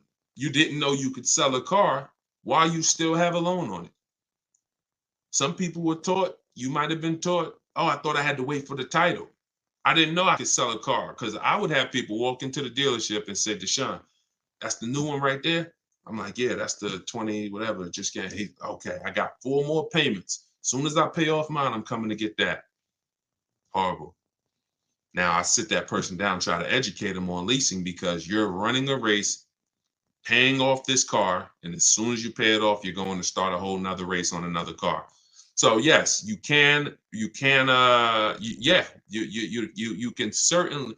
We never now look. Every lease doesn't have equity, so let's be clear on that. But we never return a lease to a dealership without doing an equity assessment, because many of you, unfortunately, especially all through the pandemic, you were taking leases back and you were giving leases back that had money in them, or you were saying, okay, I know I have equity, but you got to work a deal for me. We don't let someone tell us how much equity we have. We get our payoff, and then we call and we get offers for our car. And we get our payoff from our bank or leasing company, and then we call and we get, we go online, we get online cash offers. That tells us how much equity we have. We don't let a dealer tell us how much equity we have at all. All right. This one's TikTok. Nissan said I can't sell my lease to anyone other than them. No, you can. Okay. See how wording, here's what's important about wording. Your third party restriction means you can sell to any Nissan dealer. So what we do after we get our online offers, we call and we get bids from Nissan dealer used car managers. It doesn't mean, you go in and you talk to one dealer or the dealer you bought your car from. Oh, they said I can't sell to anybody but you. First of all, every Nissan dealer is independently owned and operated. So what I want you to know, if you've ever thought that, some people didn't know, you're not going to, these dealers are all owned. See, when you think all of these Nissan dealers are one, that's why you don't make them compete. See, you've been taught, or you've been schooled to think, yo, these are all one dealer. Every Nissan dealer I drive by, that's Nissan. That's why some people say, I won't do business with Nissan. Had a bad experience with that dealer. They're all different. They're all independently owned and operated. And that's why when you start using what I'm teaching you, which is making people compete, you're going to see how different they are. Oh, this one's trying to beat this one. These 3 right here are all high. Matter of fact, all 5 of y'all are high, but this one over here that was 45 minutes away, he beat the price on all of y'all. That's what you got to understand. These dealers are independently owned and operated, but they've trained you to make you think they're not, so that you just keep coming to the one that's closest to you. But yes, we make those dealers, when we have we've had tons of people sell vehicles with third-party restrictions. You get bids from used car managers. Because your Nissan might be worth 15 to this Nissan dealership. To this Nissan dealership, it's worth 16. To this one, it's worth 16.5. To this one, it's worth 17. And if you just go into one dealer and give them that car, you're leaving thousands of dollars on the table. And I'm only interested in talking to the people who are like, Deshone, I'm done leaving money on the table. If that's you, then just keep listening and unlearn what you've been taught. A big part of what you're going to do here is unlearn the bad advice. We're going to make sure of it. All right. Mike Kelly, this one's Facebook. Is there a source anywhere that will tell you any and all rebates available on the vehicle you're looking for? No. Nope. You must shop offers. If there was just, it'd be great to just know all public nope. Rebates, brand new cars and leases. There's nowhere you can go that say, oh, look, they have all these rebates. Example, like I talked about Sean, I pulled his deal. Sean is somebody that uses my stuff, and if you use my stuff, you get multiple offers. This was his F51, his F50 Lightning, $73,000 vehicle. Not only did the winning dealer save him $4,990, that's from the dealer, but through multiple offers, the rebates were revealed, 15.5. Now, You don't know if that's the real rebate. Could be 18. When I worked for Mercedes, I sold 2 Maybachs. The rebates on each of them was $20,000. So some people, I remember when a young lady named Shonda, she lives in California. She got a Volkswagen, she got a Volvo last year. She had to go to Southern California because they were blowing everybody away as far as the prices. She said, Deshaun, I'm taking a plane, $73 plane ticket, because the dealer in Southern California is saving me $3,000 above my best offer up here. And I said, well, sounds like a great plane trip. You're gonna have a nice ride home. But what we saw was some deal, and this is regular. Some dealers will say, hey, we got $1,000 rebate, I included it. Some dealers, oh, it's a $2,000 rebate, I included it. You don't know what it is until you get 5 offers and then you see the best one. So there's no website that'll tell you what all the rebates are. Be nice. Thank you to everybody who gives gifts to and supports the broadcast, stars and all of that. And of course, thank you to everyone who's bought my new digital book, Car Shopping for People That Hate Car Shopping. Everything I'm teaching, everything on my videos all over social media is in there step by step so that you can have it all in one spot and you can use this for the rest of your life. It's a digital book, so I always update it when things change. And for our launch, you can get it for 75% off. It's normally $97, but in my TikTok bio for 30 minutes while you're on the show, you can get it for 75% off, or in my Instagram bio. All right, let's go to Instagram. Oh, let me post it for you guys here on Facebook and YouTube as well. Anybody who's watching on the TV, you can scan that QR code, or you can go to deshonsbook.com. Don't want to forget about you guys. Good to see you, Mike Kelly. All right, let's go. See, now look at this. This is the language that we got to get out of. Somebody said, Lexus just quoted me $1,065 for a lease, $58,000 car. Now, I don't know if this person just jumped on, but about 5 minutes ago, I was talking about Nissan. See how we talk about one dealer like it's the company? And see, that eliminates our ability to tap into multiple offers. Lexus didn't quote you anything. Lexus is the big company, Lexus USA, that makes cars and has a bank and has multiple franchise dealers. That's Lexus. You went to Lexus of Rockland County and they quoted you that. You went to Lexus of Englewood and they quoted you that. You see what I'm saying? When you understand that these dealers are independent, you'll stop calling them the brand. They're not the brand. And you'll also start to get multiple offers because Lexus of Englewood competes against this dealer. And so we will never buy a car without getting at least 5 offers, because 80% of dealers are overpriced. 80% of dealers will sell you a car 3, 4, 5 grand above what their competition will. 10 grand, doesn't matter, as much as they can get. 20% will blow their competition's prices away.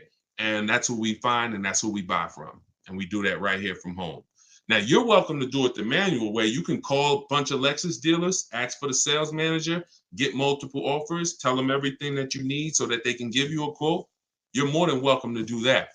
I do it online. I have the strategy I call it 25 to 5. We connect with 25 dealers, one, because I want to shop out of all their inventory. When you're buying or leasing a brand new car, you want to shop out of all these dealers' inventories so that we don't have to hear, oh, I don't have that color. Oh, you know what? That one's hard. I don't really have it with that option. When I'm shopping out of 25 dealers' inventories, very rarely do we hear that, unless it's just a rare car, and in which case, we wouldn't have, going into 2 dealers would have not worked for us anyway. So when we find out, we don't believe something until 5 dealers say it, 10 dealers say it. 1 dealer, no, we don't believe that. All right, let's keep them going. Great questions. Let's keep them going. Keep typing your questions. No, maps is not in my book. Do not, if you're in maps, you don't need my book. You're in the video version of my book and you're coaching with me. So if they're two totally separate things. Totally separate things. Oh, you just came from the masterclass. Okay, so you're choosing if you want to join MAPS. It's up to you. It's up to you. Or you can get the book. It's up to you. I provide the information. I don't hold back information. It just depends on what experience you want. You can come on here and let's ask questions, and I'm gonna give you the strategy. You can try to remember them. You can watch all my videos. You can get the book if you want it all in one spot. It's totally up to you. As long as you get the information and shop right, that's all I care about. Is it better to lease or own a car? Monica, this is a great question. And I told you guys, someone's gonna ask the same question as you. This is the first. Okay, so I'm gonna give you the formula that will save you the money that you need to save and will forever answer the question of should I lease or buy this next car? It's very simple. This question has nothing to do with how much you drive. It has everything to do with how long you're going to keep the car. Because the expense that you need to concern yourself with when it comes to leasing versus buying is the unseen expense, depreciation. When you are buying a car, if you are keeping it 7+ years, like once you get to about 7 years, your depreciation has really cooled off and leveled out. What does that mean? You're not losing a lot of value in your car every year. When you buy your car, the first year, the second year, the third year, the fourth year, the fifth year, you're losing high percentages of the value. Whether you drive it or not, doesn't matter. You could have it parked outside. It's just going down, going down, going down. This is why you got to be clear on the fact. Here's what you got to understand. I pay for my mileage. I pay for my usage, whether I buy or lease. Because how many people have either said this or you've heard somebody say it? Oh, I want to drive as much as I want, so that's why I don't lease. Who's heard that? Or said that. Honestly, I like to drive as much as I want to, so that's why I don't lease. Let's see. Okay, lots of you. So you pay for that mileage whether you buy or lease. When you start realizing that, now your mission is going to be, if I pay for it whether I buy or lease, which one do I pay less for? Now, in the long run, for those of you who on average, because I mix it up. I've had 6 leases. I kept those 3 years. I have a vehicle now that I bought. We're keeping it 8+ years. So there's no one, it's not the person, it's the vehicle. Who on average has a car that they usually keep 8+ years? Tell me how many years on average you keep your car, or even on how many years on average you've had your last car. How many years do you typically keep your car? The car that's outside, how many years you had it? Just stop. I want to see some of your answers.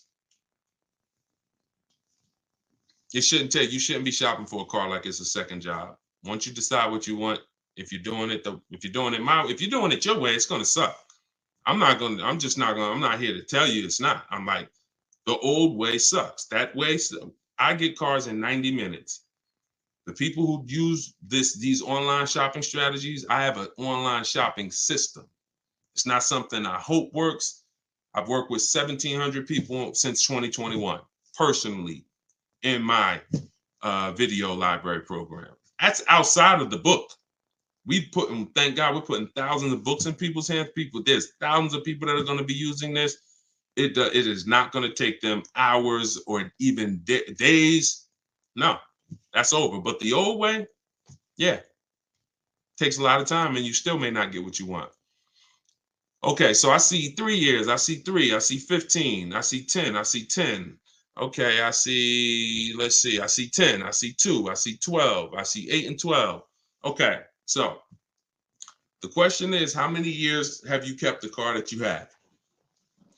If you're not keeping your car 8 years, then what's happening is you're losing so much value. And here's what's happening. When somebody like Charles is on the screen right now. If you're on any of the platforms that I can broadcast the picture, then you'll be able to see it. He's shopping. He got a Hyundai Palisade. This is top 10 most popular vehicles, especially all through the pandemic. This was top 10 most popular vehicles, big SUVs. People were paying in some, and you may be like, Deshone, I got a Palisade. I paid 3,000 over sticker. I paid, 5,000 over sticker. I've heard people were charging 10 grand over sticker. So he's leasing this vehicle. He said, I reached out to 35 Hyundai dealers. I have something in my book. I call it the 25 to 5. So you might be like, Deshone, how do you reach out to 35? Took him about 30 minutes. We do this all from home. He's using my copy and paste templates. He said, I reached out to 35 Hyundai dealers. I got 10 quotes back. The offers range from, and this is important because when you properly shop offers, you're going to see a big spread. If you don't see a big spread when you're shopping offers, you did not shop right. That's used cars. Whenever I'm buying a used car, the car I bought, it was 31 grand. I saw vehicles from 31 up to 37, 38. When we shop offers, you should see a $3,000 to $5,000 difference between your best offer, who wins the bid, and your highest offer. That's when you know you shop correct. So he said the offers were between 1.23 and 1.66.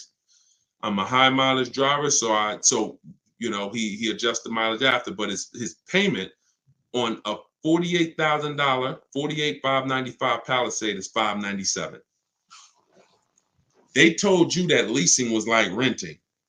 One of the worst things you heard. Who's heard that? Leasing was like renting. Renting a car is hundreds of dollars per day in most cases. Leasing a car is pennies on the dollar when you get great leases. And don't pay attention. He gave them $597. We always shop our lease deals with only first month's payment due at signing. So don't listen to the advertisements. Don't listen. Pretty much, if you're going to do what I'm telling you to do, you got to stop listening to everything but me. And that's not egotistical. Try what I'm telling you. But if you start listening to people, oh, it's no deals out here. Not for you, there isn't, because you're using old strategies. Oh man, I went to all these dealers, man. Nobody want to make a deal. For you, oh, I saw a commercial that said to lease a Hyundai Palisade was $497 a month, and I had to come up with $4 grand plus taxes and fees. We don't look at those. So for real, if you're going to do this and you want to save the money that Charles is saving and that a bunch of other people I'll show you are saving, you can't listen to none of that stuff. None of that is deals. That's noise. Deals are not advertised. This, they will never advertise. You will never see, come drive a Hyundai Palisade, $50,000 vehicle, $597 a month, no money due at signing, and that includes tax. You'll never see it. That's a real deal. Real deals are not advertised. And if you're not keeping your cars 8 years, somebody like Charles, who's learned to lease, he's paying so much less than you. So there's two ways to win with buying cars. You're either going to keep them a long time, 8+ years, so you can outlive all this depreciation, all that money you're going to lose, or you're going to get great lease deals. But there's this group of people you're stuck in between. You like, some of you buy and keep. Look at all the people on here who put 10 years, 10 years. Those are people you won. You kept a vehicle 10 years, even if you overpaid for it a little bit, you still won, because the long-term wins, the long-term value will exceed anything that you might have overpaid for. Now, if you got a crazy deal and crazy huge discount, even better. Those are the people who will win. But the leasers who get great lease deals, you win. But the people who you're stuck in between, you buy your cars and then you trade them in. 2, 3, 4, 5 years, 6 years. You haven't picked a side. You won't lease and then you won't keep. And you're destined to lose if you're in there. There's another group of people who are losing. You lease and then you buy the vehicle. Stuck in between. You're losing. And it's time to stop. Because, well, anyway, let's go. Let's keep the questions coming. Somebody on Instagram said he can't hear me. How's the volume on Instagram? Can y'all give me a clear? Is it him or is it me? Let me know.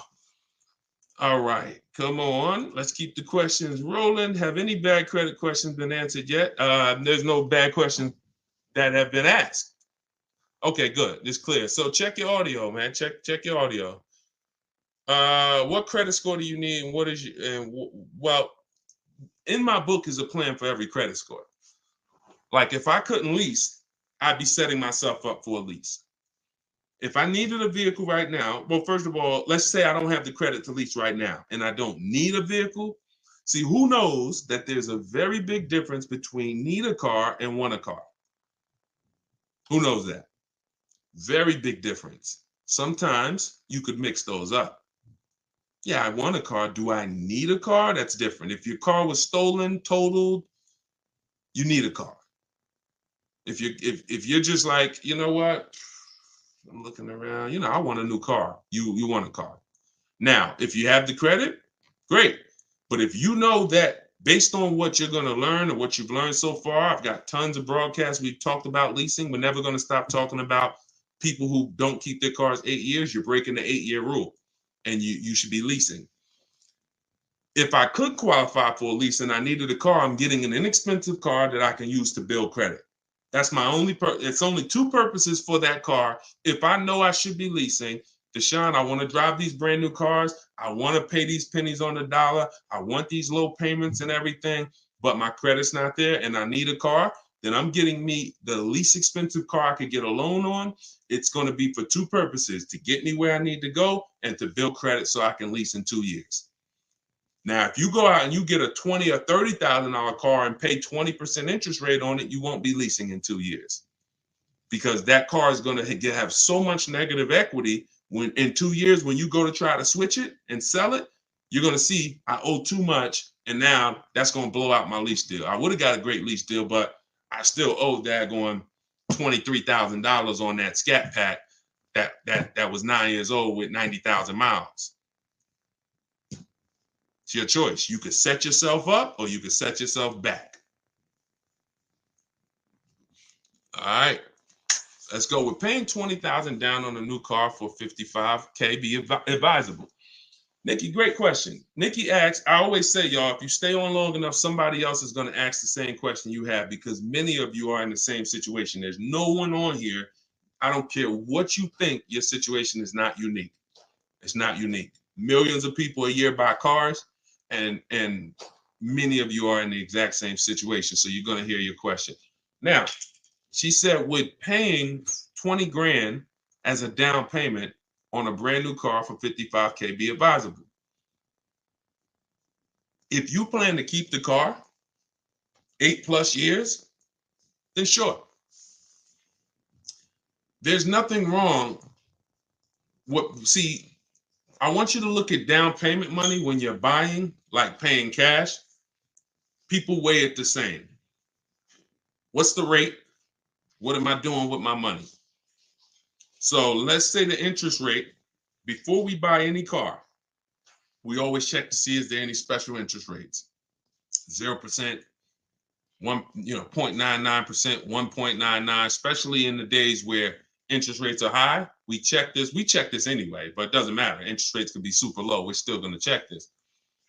So some people will say, if the money is very cheap, then I'm not going to put much money down if my money is working for me. So let's just say you got 20 grand under the mattress or in a safe, then that money's not working for you. It's just cash.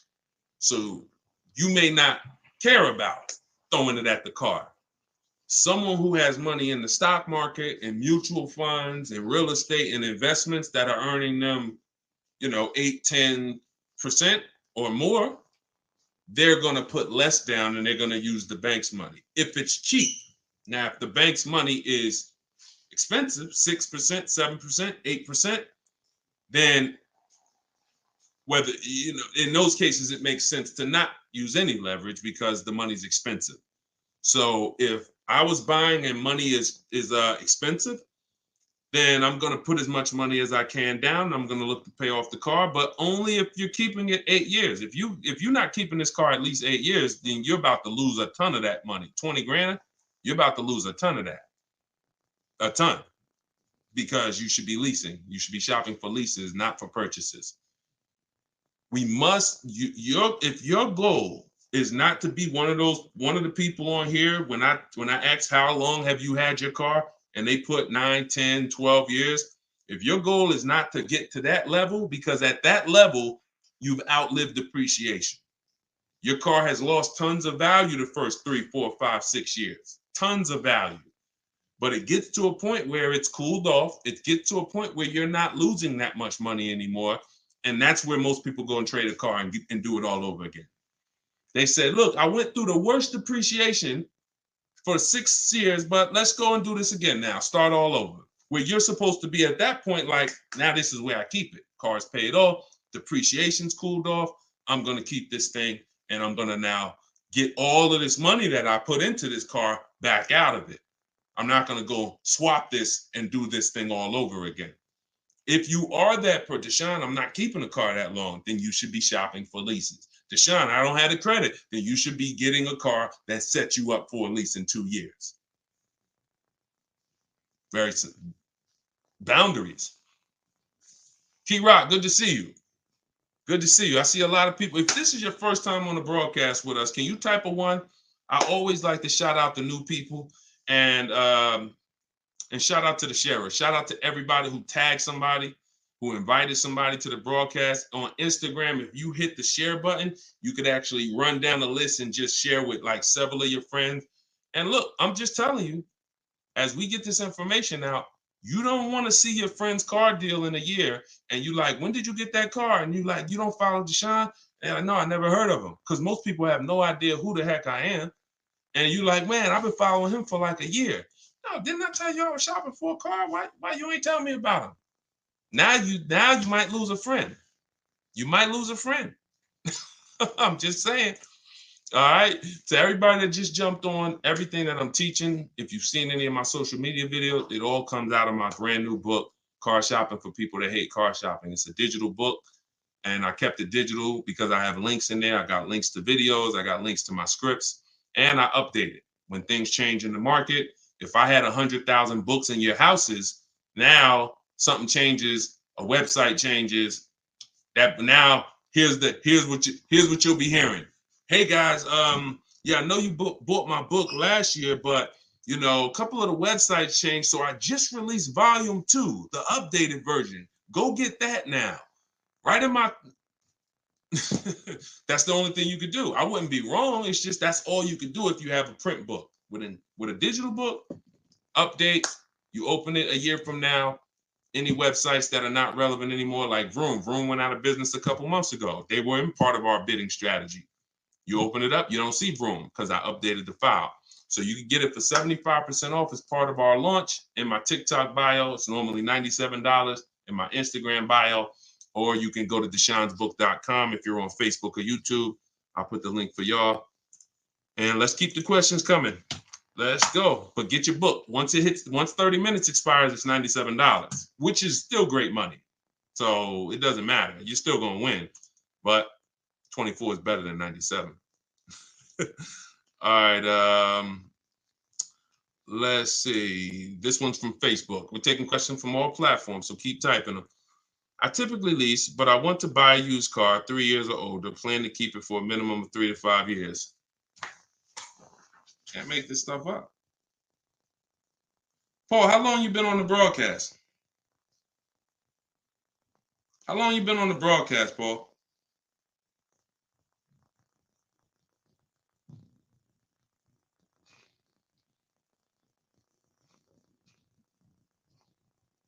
So if you've been on the broadcast for 10 minutes, how did you just hear me talk about if you're not keeping your car 8 years, you shouldn't be purchasing?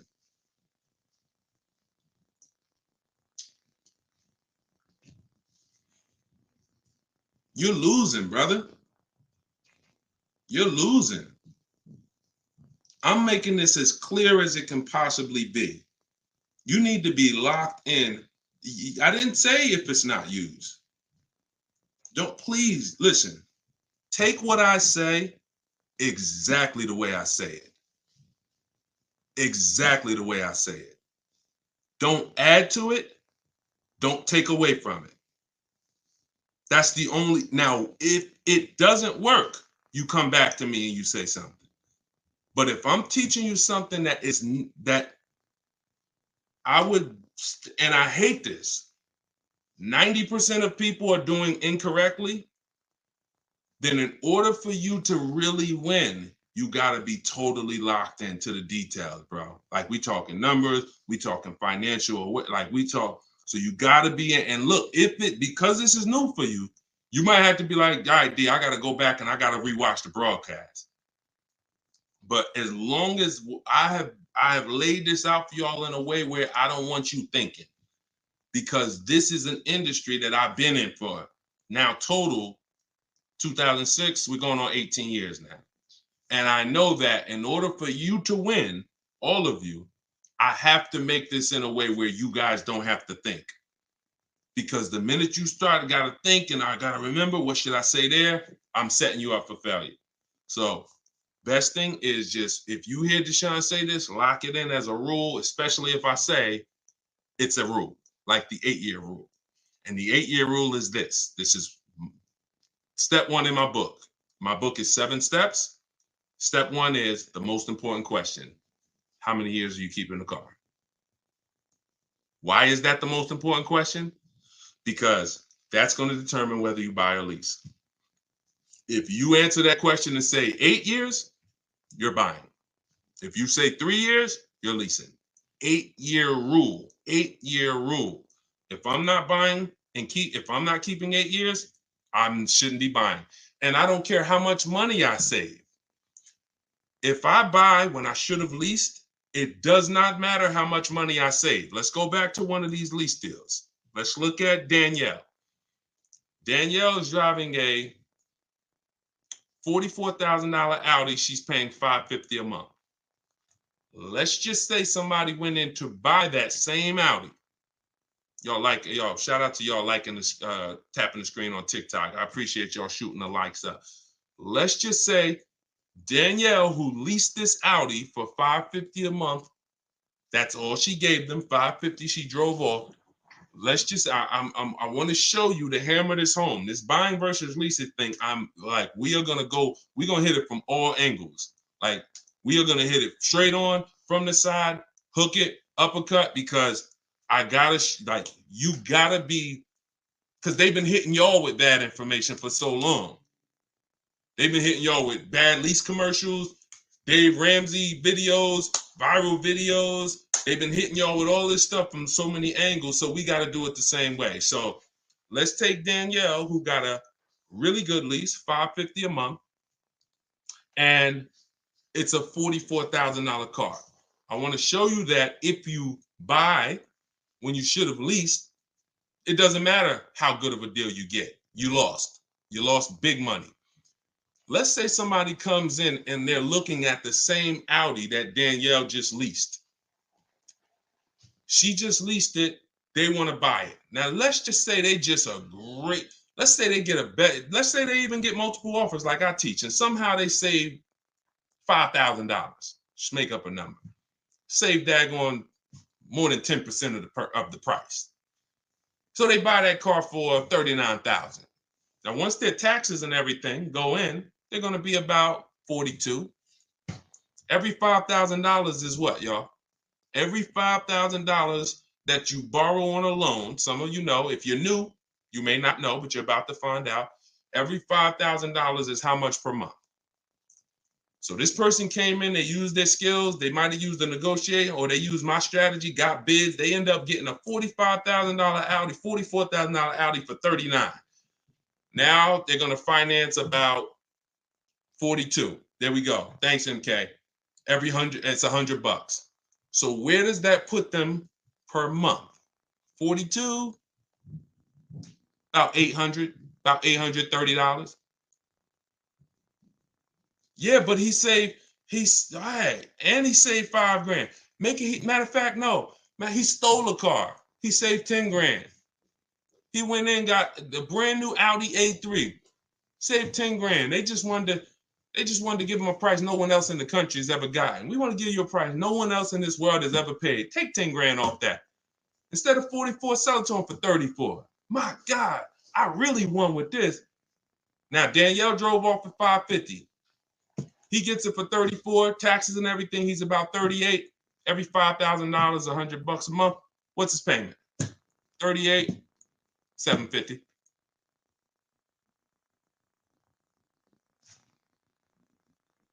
On a deal no one else will ever get in this world. Still paying $200 more per month than Danielle. Do y'all see what we're talking about? Is that clear?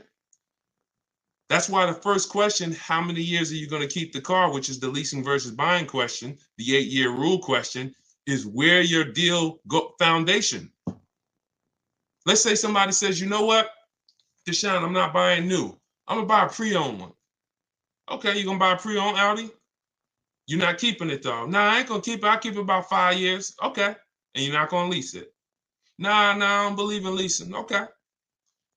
Danielle drives off in her brand new Audi 550. This person comes, let's say a brand new 44. What's a good price on a 3-year-old one? I want to ask y'all, because I'm not going to leave nothing to chance. I want to show you that no matter how you slice it from logic, it's no way to win when you should have leased, but you bought. So let's say brand new one's 44. How much is a used one? Good deal on a used one. Brand new car, 44,000. 3-year-old one. What's a good price on a 3-year-old one? Let's be conservative. What we think? What we think? Y'all take some time, think about it, because it's something you got to. 3-year-old Audi, brand new was 44. What should a pre-owned one be?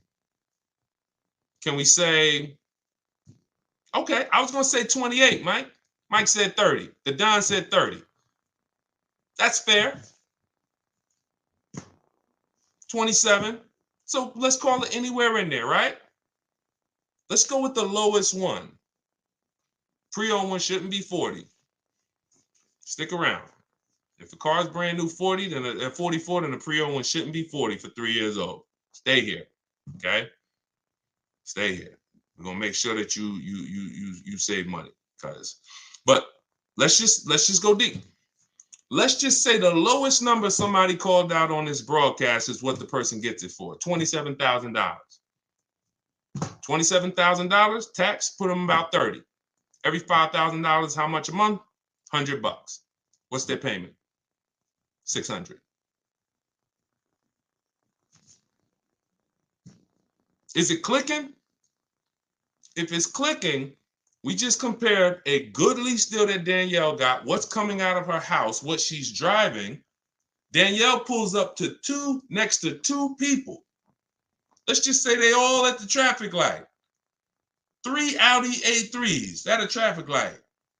Danielle in the middle. This woman over here, she bought hers, got a great deal on it. And this used one over here. Danielle's paying $550 for a brand new one. Person to her right bought it, paying, what was it? What was the person who bought the new one paying a month?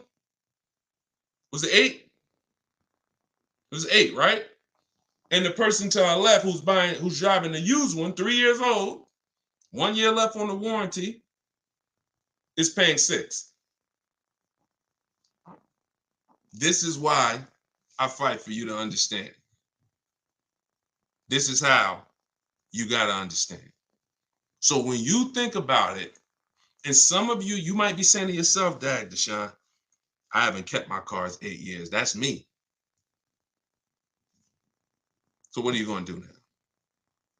I wish that I could meet you where you're at and be like, hey, you're doing so good with these cars. You're just saving all the money you should be saving. You know, you're just killing it. But let me show you how to do a little better. I wish that was like, that'd be easier to deliver. That's not me. That's not what I'm here for. I'm here I got to deliver the bad news first. I'm from an industry that taught you how to do things wrong. And then you got influencers who talk about cars, who know nothing about financial strategies with cars. They done gave you strategies that have failed you. So I got to come in and tell you, yo, that was all wrong. Now it hurts because you're like, Dag, I lost money. But I'm the only one that's going to give you something that say, all right, you lost the money, but you still got a couple more cars left. We still got your family. You still got your friends. We could win from now on. So that is the rule. If you are not keeping your cars 8 years, doesn't matter you buy, doesn't matter new cars, used cars. When you say, I want a new car, if you ain't keeping it 8 years, you should be shopping for great lease deals all day long. You're going to keep tons of money in your pocket. You're going to drive the best cars. Now, if you're like the opposite, Deshone, I'm keeping my cars 8, 10 years, then you shouldn't even be thinking about leasing. Now, that doesn't mean that's your family, because your child might be, or your spouse might be, you know, man, I don't want to keep this one 8 years. Okay, then your spouse should be getting a lease and you should be getting a purchase. Every car could be different. All right. Everybody getting value out of this? If you're getting value, type $signs. If you're getting value, I know, look, I don't mind.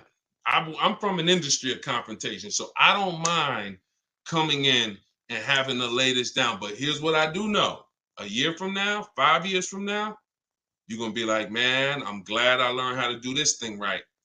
Outside of the bidding, outside of the getting, how we shop, that's one thing. We get bids. You're going to love that. You're not going to be doing this negotiations anymore. If you're not a good negotiator, type not good. If you're not a good negotiator, type not good. I'm going to show you how bids is going to save you all the money. Danielle she's not negotiating. She didn't negotiate for this $550 a month. She sat at home, she got bids. Sat at home, did all her deal, made people bid for her business. Did all her counter offers that I told her how to do online, email. They ain't got to talk to nobody. That's how you win. When you're typing Deshone not good, you win by making people bid. All right? That's how you do. But outside of how we get deals, the leasing versus buying, that's the foundation of the deal. And if your deal's on the wrong foundation, you can't get a good deal. So the first thing you always got to do, put your deal on the right foundation. I should be leasing based on how long I'm going to keep the car. I should be buying based on how long I'm going to keep my car. All right. Is it true that you're not responsible for major repairs when leasing? That's correct. Now, you can't bring the vehicle back damaged, but if you have an accident, you run it through insurance, it doesn't affect you. You have no penalties. You could have 10 accidents when you're leasing, as long as you run them through insurance. Now, if you had 10 accidents on a purchase, what is that doing to your value? You owned your car, you got 10 accidents. If you lease, you don't have to worry about it. Let me put my banner back up for those of you who just jumped on, or those of you who are like Deshone. I need that book. What's the name of it? My new digital book is called Car Shopping for People That Hate Car Shopping. It is not just leasing versus buying like I just broke down, but also how we shop and make dealers bid for our business, how we make banks bid and credit unions bid, and how we make buyers bid. We don't trade cars. So everything is in there, and you can get it for 75% off. It's normally $97. It'll be in your inbox in literally 10 minutes or less, really like 3-4 minutes. You can get it in my TikTok bio, but it's only 75% off for 30 minutes. Once it goes to zero, it goes back to $97, which is still a great price. Or you can get it in my Instagram bio, click that website, and grab your copy for 75% off. But yeah, when leasing, here's the key. When leasing, you may have heard that with leasing, oh, the car has to be perfect. Absolutely not true. Many leasing companies have something called the credit card rule. So if a scratch could be covered by a credit card, they're not going to charge you. They allow for normal wear and tear. No bank, no leasing company expects you to bring a car back in 3 years looking like it just left the showroom. They allow for normal wear and tear. These are your dings. These are your brush scratches. You're in a shopping mall, somebody opens their car, dings your car, allowable. What's going to be billed is things that would be billed if you owned the car and was trying to sell it. See, if you own the car, people wouldn't be looking at that stuff saying, oh, I'm not buying it. Look, you got that little ding there. No, it doesn't affect your value that much. Now, if you came and the tires were bald, well, that affects your value. If you came and there was a scratch on it, looked like somebody keyed the car, oh, that's going to affect your value. Those things are those are the things that get billed for. and they call those excess wear and tear. That's not normal wear and tear. That means, you know, a baseball-sized dent, a crack in the windshield. These are things that are called excess wear and tear. So, you know, if you're getting billed for damage on your lease, it's because you've really gone outside of normal wear and tear. But the car does not need to be perfect. The car does absolutely not need to be perfect. They allow for normal wear and tear on a lease. Okay, let's see. Hold on. All right, we got a little more time. Let's keep it going. Jay, I have the book. Use it. Congrats. Use it and win. And please, everyone who has the book, please DM me. I don't see DMs, so I'm not even gonna say DM. Thank God we have over 2 million followers across 4 platforms, and we get hundreds of DMs. There's just no way for me to see them. The minute you purchase the book, I give you a support email, just in case, because sometimes you type in your email wrong, you're typing fast, and you're trying to get back to the broadcast, and you know it won't be there. Give it 10 minutes. Make sure you check spam, but make sure you send me your success story. I want to see when you get your car, and I want to see the deal. See, this is the difference when you start getting great deals. Let me tell you how different this is going to be. You're going to be just as excited about the deal as the car. See, people, if you don't know how to get great deals, you don't broadcast the deal. You just say, oh, look at my new car. When you start getting incredible deals, Danielle, when you start getting deals like this, save, and it's not just leases. We got tons of people who got purchase deals too. Like I showed Sean. Sean's getting an F-150. Look, he's getting an F-150 Lightning XLT. He sent me this a couple days ago. $73,000 MSRP. He's getting $20,000. He's getting over 21. He's getting over $20,000 off. He's purchasing that, keeping that truck. So when you start getting stuff like this, you're going to broadcast the deal. So you're going to be so excited. Yo, not only did I get this great car, look at what I did. So send me that. Deshone, look at what I just paid for this. Yo, look at this lease deal I just got. Deshone, look at this used car. Look how much I just saved from the original MSRP. That's when you are confident in the deals. Because I know you buy your cars and you don't want to talk numbers. Most people will not send me numbers. Most people will not send me numbers. I've been on social media now for what, May 2021, going on 3 years. Very rarely do I get a deal that somebody bought. You don't have confidence in the deal. And no one wants to hear that you overpaid. So, but now, oh, you'll be emailing me. Deshone, look at this price. Damn, I stole this car. Look at this, Deshone. This was the lowest out of all the offers. And that's what I want. No, Stephen, you shouldn't be buying your lease. All you're doing when you're buying a lease, look, somebody, this is TikTok. Somebody asked, should I buy my lease? Why?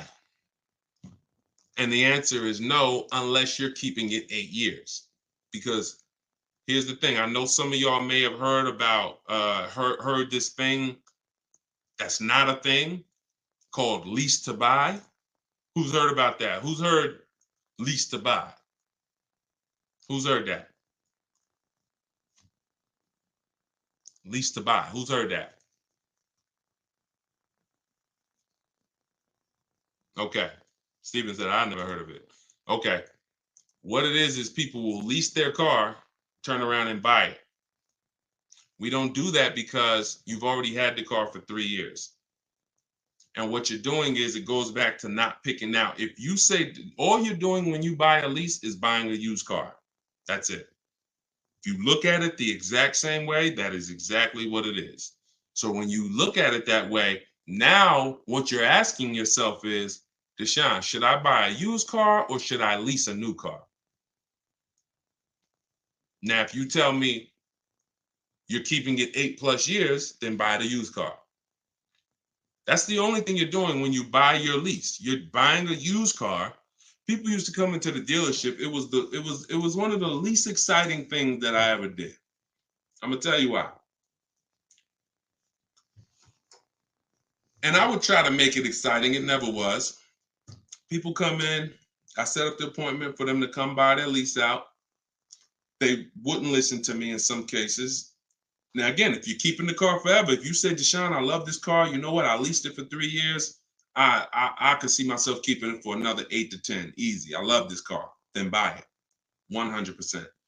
But a lot of times, nope, it wasn't. They come in and they just like, you know, oh, I don't feel like shopping, or hey, you know, whatever reason, they buy the lease.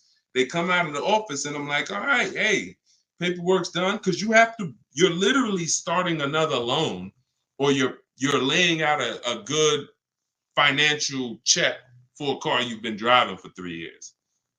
At least when you lease, at least when you buy a used car, it's a different car, you know? So it's like there's some excitement there. It's new to you. It's new to me. So when you buy your used car, it's like got me a new car. It's pre-owned, but it's when you buy your lease, you come out of that office and you're like, dang, I just signed up for 5 years of payments on a car that I already been paying on for 3 years. Most people who are going to buy their lease, it's going to take a 5 or 6 year loan to get the same or similar lease payment. So if your lease payment was $400, usually to get to about a $400 finance payment, you need a 6 year loan. What's 6 plus 3? 3 years you leased it, and then you take a 6 year loan. 9 years. 9 years. Name of the book is Car Shopping for People That Hate Car Shopping. Somebody asked, what's the name of the book? So nobody, with anybody on here, you all are smart adult. Would anybody on here sign up for a 9 year loan? Anybody? Anybody? No. No. Look, she said, hell no. No. So that's what most people are doing when they're buying their lease. And you look up, you look up, and a lot of people ain't even planning on keeping it. They just don't want to shop. See, when you learn to shop, Stephen, you'll see it's deals everywhere. Like the deals, like I've been helping people for the last 3 years make deals all across the country. It's deals everywhere when you know how to shop. When you don't know how to shop, there's deals nowhere. So most people, they're just buying their lease to buy some time. Here's what happens. Literally, they'll pay the lease for 3 years, buy it, take out a 6 year loan. You look up in 3 years or 2 years, let's say 3. And you're like, all right, you know what? The market seems a little better. Meanwhile, it's been fine the whole time. And you're like, okay, man, I've been driving this car. I leased it for 3 years. I had it for 6 years, man. Let me go and get something else now. Shop. You still owe 3 years of payments. What a shame to have a car you paid on for 6 years and you still owe 3 years of payments. One of the worst financial decisions people are making. But again, if you're going to keep the car long term and pay it off, keep it 8 more years, then buy the lease. But if that's not you, you should be shopping for an aggressive lease deal right now. All right. This one's Facebook. Sandy said, Brother Deshone, help a brother out. So I'm looking for a Benz GLS 2018 to 20. I'm having trouble with the sheet. I can't figure out the discount because I can't obtain original sale price. Also, when listing from highest to lowest, should I list from range of years, or each sheet is broken down by years? I always do lowest to highest. I do the lowest price to highest. So whenever I open up the offers, you're using what's in my book, Sandy. You just open up, once you have the marketplaces, you create your account, you open them all up, and then you're sorting lowest to highest, because you can't. Who knows what we're trying to do when it comes to market value? Who remembers? What's the only thing important for us when it comes to market value? Let's see. And you know what? We've been getting a lot of new people on here every broadcast, so I can't even ask that. I can't even ask that because, you know, a lot of people on here for the first time. Yes, Mike called it. Yes, below market. So that's the only thing. So how do you get a below market used car? You gotta know what the market is. So when you open up those tabs, Sandy, you're going from lowest to highest because you need to see what the low side of the market is. Doesn't matter the year. I won't sort for the year. I will sort for the lowest value in the market, because if you've done the perfect budget calculator, which is in step 3, that's going to tell you, it's going to give you those goals of how much you can spend on a car with taxes and everything. And so when you have those goals, now what you're looking for is, yeah, I'll go lowest to highest, But if I see a 19 or something that I like, then I'll go with that because I know it's within my budget. So I just need to know what the lowest price in the market is. Now you could also do it by year. You want to do all the 18s, you could do that. You want to do all the 19s, you can do that. If you have, because what I would do is I look for the newest year first. So if I was looking 18 to 20, I'm trying to see is there a 20 in my budget? And then if I don't see it, all right, now let me add 19s. Is there a 19 in my budget? And then I go into 18. I'm only going older when I need to, not just from the start. I'm starting with the newest vehicle and seeing, can I get a great quality vehicle, new as possible, in that budget? And then if I can't, then I'm going to open it up to additional years. And when it comes to getting the MSRP, there's 3 ways to do it. You can try Get Clutch. I'm going to give you this website. Because every manufacturer doesn't have a deal with Carfax. Carfax shows the window sticker for the brands that they have a deal with. I think it's probably like 15, but there's 40 brands. So I would narrow it down to your top vehicles, and if you see that they're priced great, then you can use withclutch.com. I think it's withclutch.com. We're looking to build a software because they charge $5. I haven't found a spot that besides Carfax, and you've been able to get those Carfaxes on the dealers' websites, Sandy? You've been able to bypass, don't buy the Carfaxes on the marketplaces, go to the dealers' websites like the book says, and that's what you do. You need to get the original window sticker price, y'all. Because you're gonna pick the wrong car. I had 4 Infiniti trucks that I had narrowed my search down to, and they were all around the same price when I bought mine.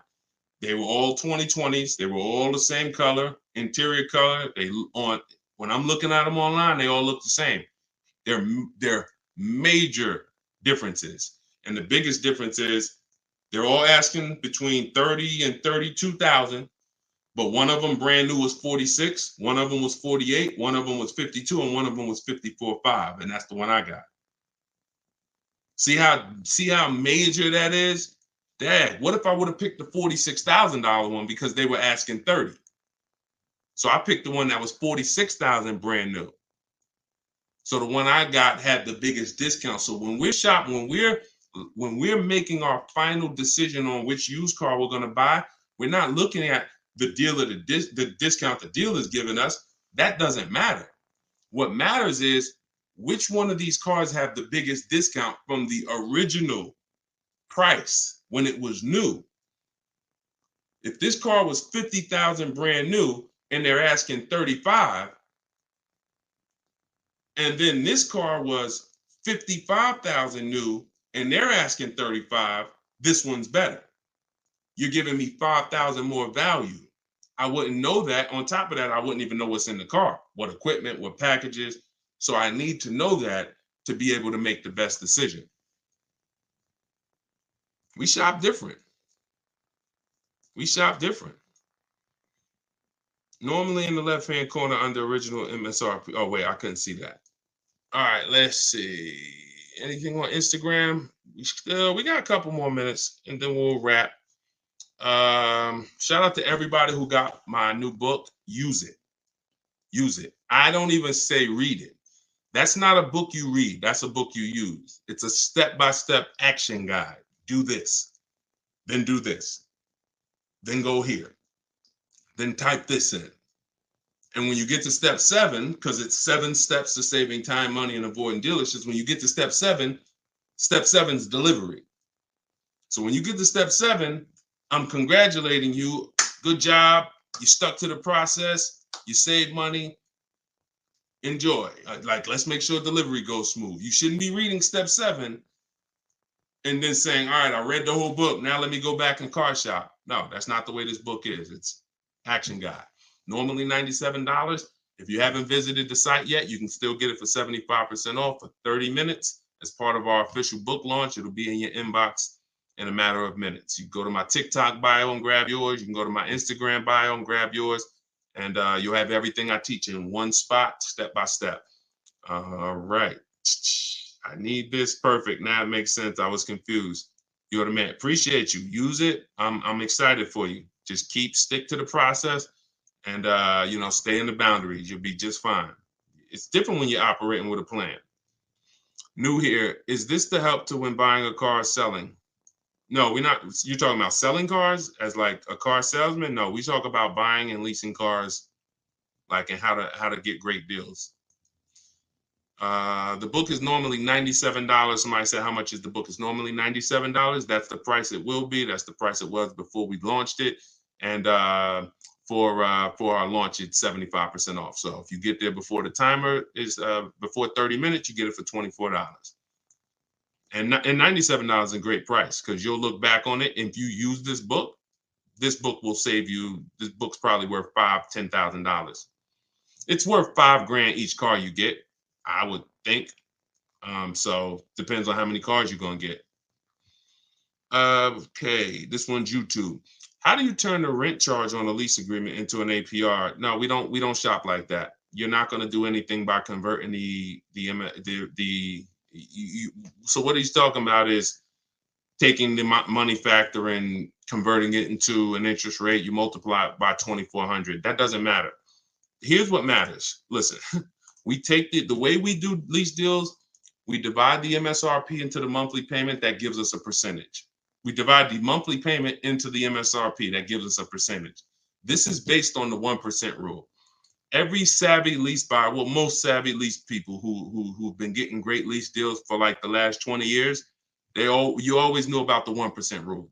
It was like, if you could get a lease 1% of the MSRP or lower, no money down, you stole it.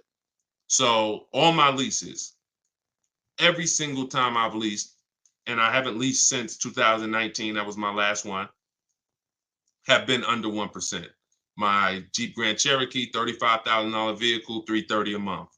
I had 4 Infinities, all under 1%. My Q50s, $45,000 vehicles, I was paying my highest payment was $390. The one before that was $365 or $345. The one before that was $325. These were $40,000, $42,000 vehicles. My Pontiac G6s was $256 a month. These was like 20. That was my highest one. That was my first lease, and I had to pay a little bit more because I was just establishing my credit as a leaser. But even that was probably 1.1%. So the 1% lease rule has been around way before I even got into the car business. What wasn't around, though, was when people were paying too much for leases. So we came up with the 1.5% rule, because once your lease payment is more than 1.5% of the MSRP with no money down, you're paying too much for a vehicle you're giving back. So lots of people, especially through the pandemic, I was making videos, people were making videos, hey, you really should explore leasing. No one was telling you guys how to make sure you weren't overpaying for the lease.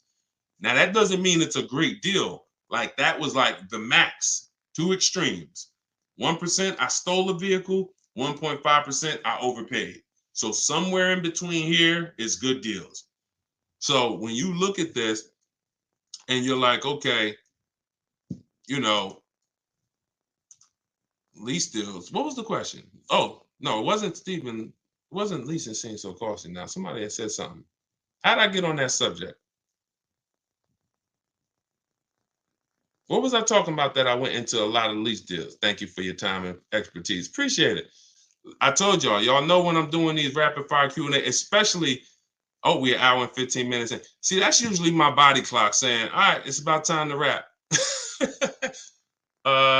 No, this is what it was. I'm at Alex from YouTube. His question's on the screen. He was talking. See, there's plenty of people who walked into the dealership when I was there. They had their financial calculator. Hold on, let me put a lease deal up here. And what they would do is they would ask me for the rate, the residual, and they would convert the money factor to an interest rate. And they're like, okay, what's the selling price and all of that? That's not how you get your best offer, because you don't know what the rebates are. You don't know what I'm holding on to. What are the unadvertised incentives? You have no idea. So the only way to get the deals that you see on these screens, this is Kimberly, $91,000 Maserati, $944 a month. 90, look, just got it recently. This market, $91,000 Maserati, $944 a month. She didn't get this by converting the interest rate and what's the rent charge on the car. No, she got bids the way I teach. We are going to get at least 5 bids, and that's how we save this money. Look at Bonita, 2022, middle of the pandemic.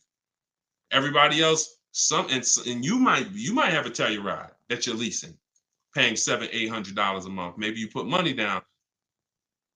She's driving a Telluride $600 a month. She gave him $600 and drove off. $47,000 truck. Look, Charles Palisade. We talked about him earlier. $48,000 truck, $597 a month. You see what I'm saying? We don't worry about anything other, and they know their percentages. Look at Charles. Alex, look at Charles.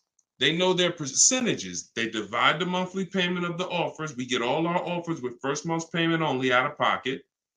We divide that monthly payment into the MSRP. It gives us a percentage, and that's how we compare our lease deals. That's how we know who saved us. You can see, he said all my offers were between 1.23 and 1.6. None of that, nothing else matters. He don't care what the money factor is on that. He doesn't care what the residual value is. That does not matter. What matters is how much am I paying for this car to drive it for 3 years? The lower the percentage, the better the deal. He don't care what rebates was included. Does not matter. We don't complicate this. And what I found is people who are going to shop like this, Alex, if you're not going to get bids, you're not going to get all the money. You could know all the financial calculation. You could know how to break a lease down longhand. And that's a super complex mathematical formula, but it's not hard for people who are in the math. I was taught to do it. I know how to do it. I would never shop that way. You see? That's just what it is. You get bids. Stop negotiating, start getting bids. My book is the only book. I think I'm the creator of the system. So there's no, it's like Deshone, I never heard anybody talking about getting bids before. I created it.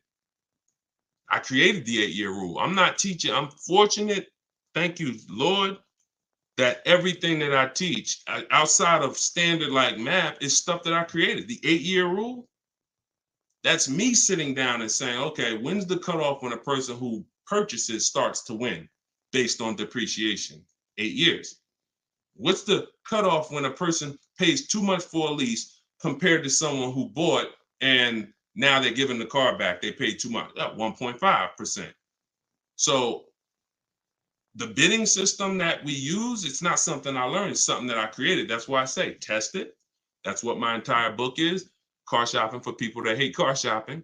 7 steps to saving time, money, and avoiding dealerships. I don't want you in a dealership for more than 30 minutes. If you use what I'm teaching you, you won't be. So, all right, y'all. We've been on here for 1 hour and 20 minutes today.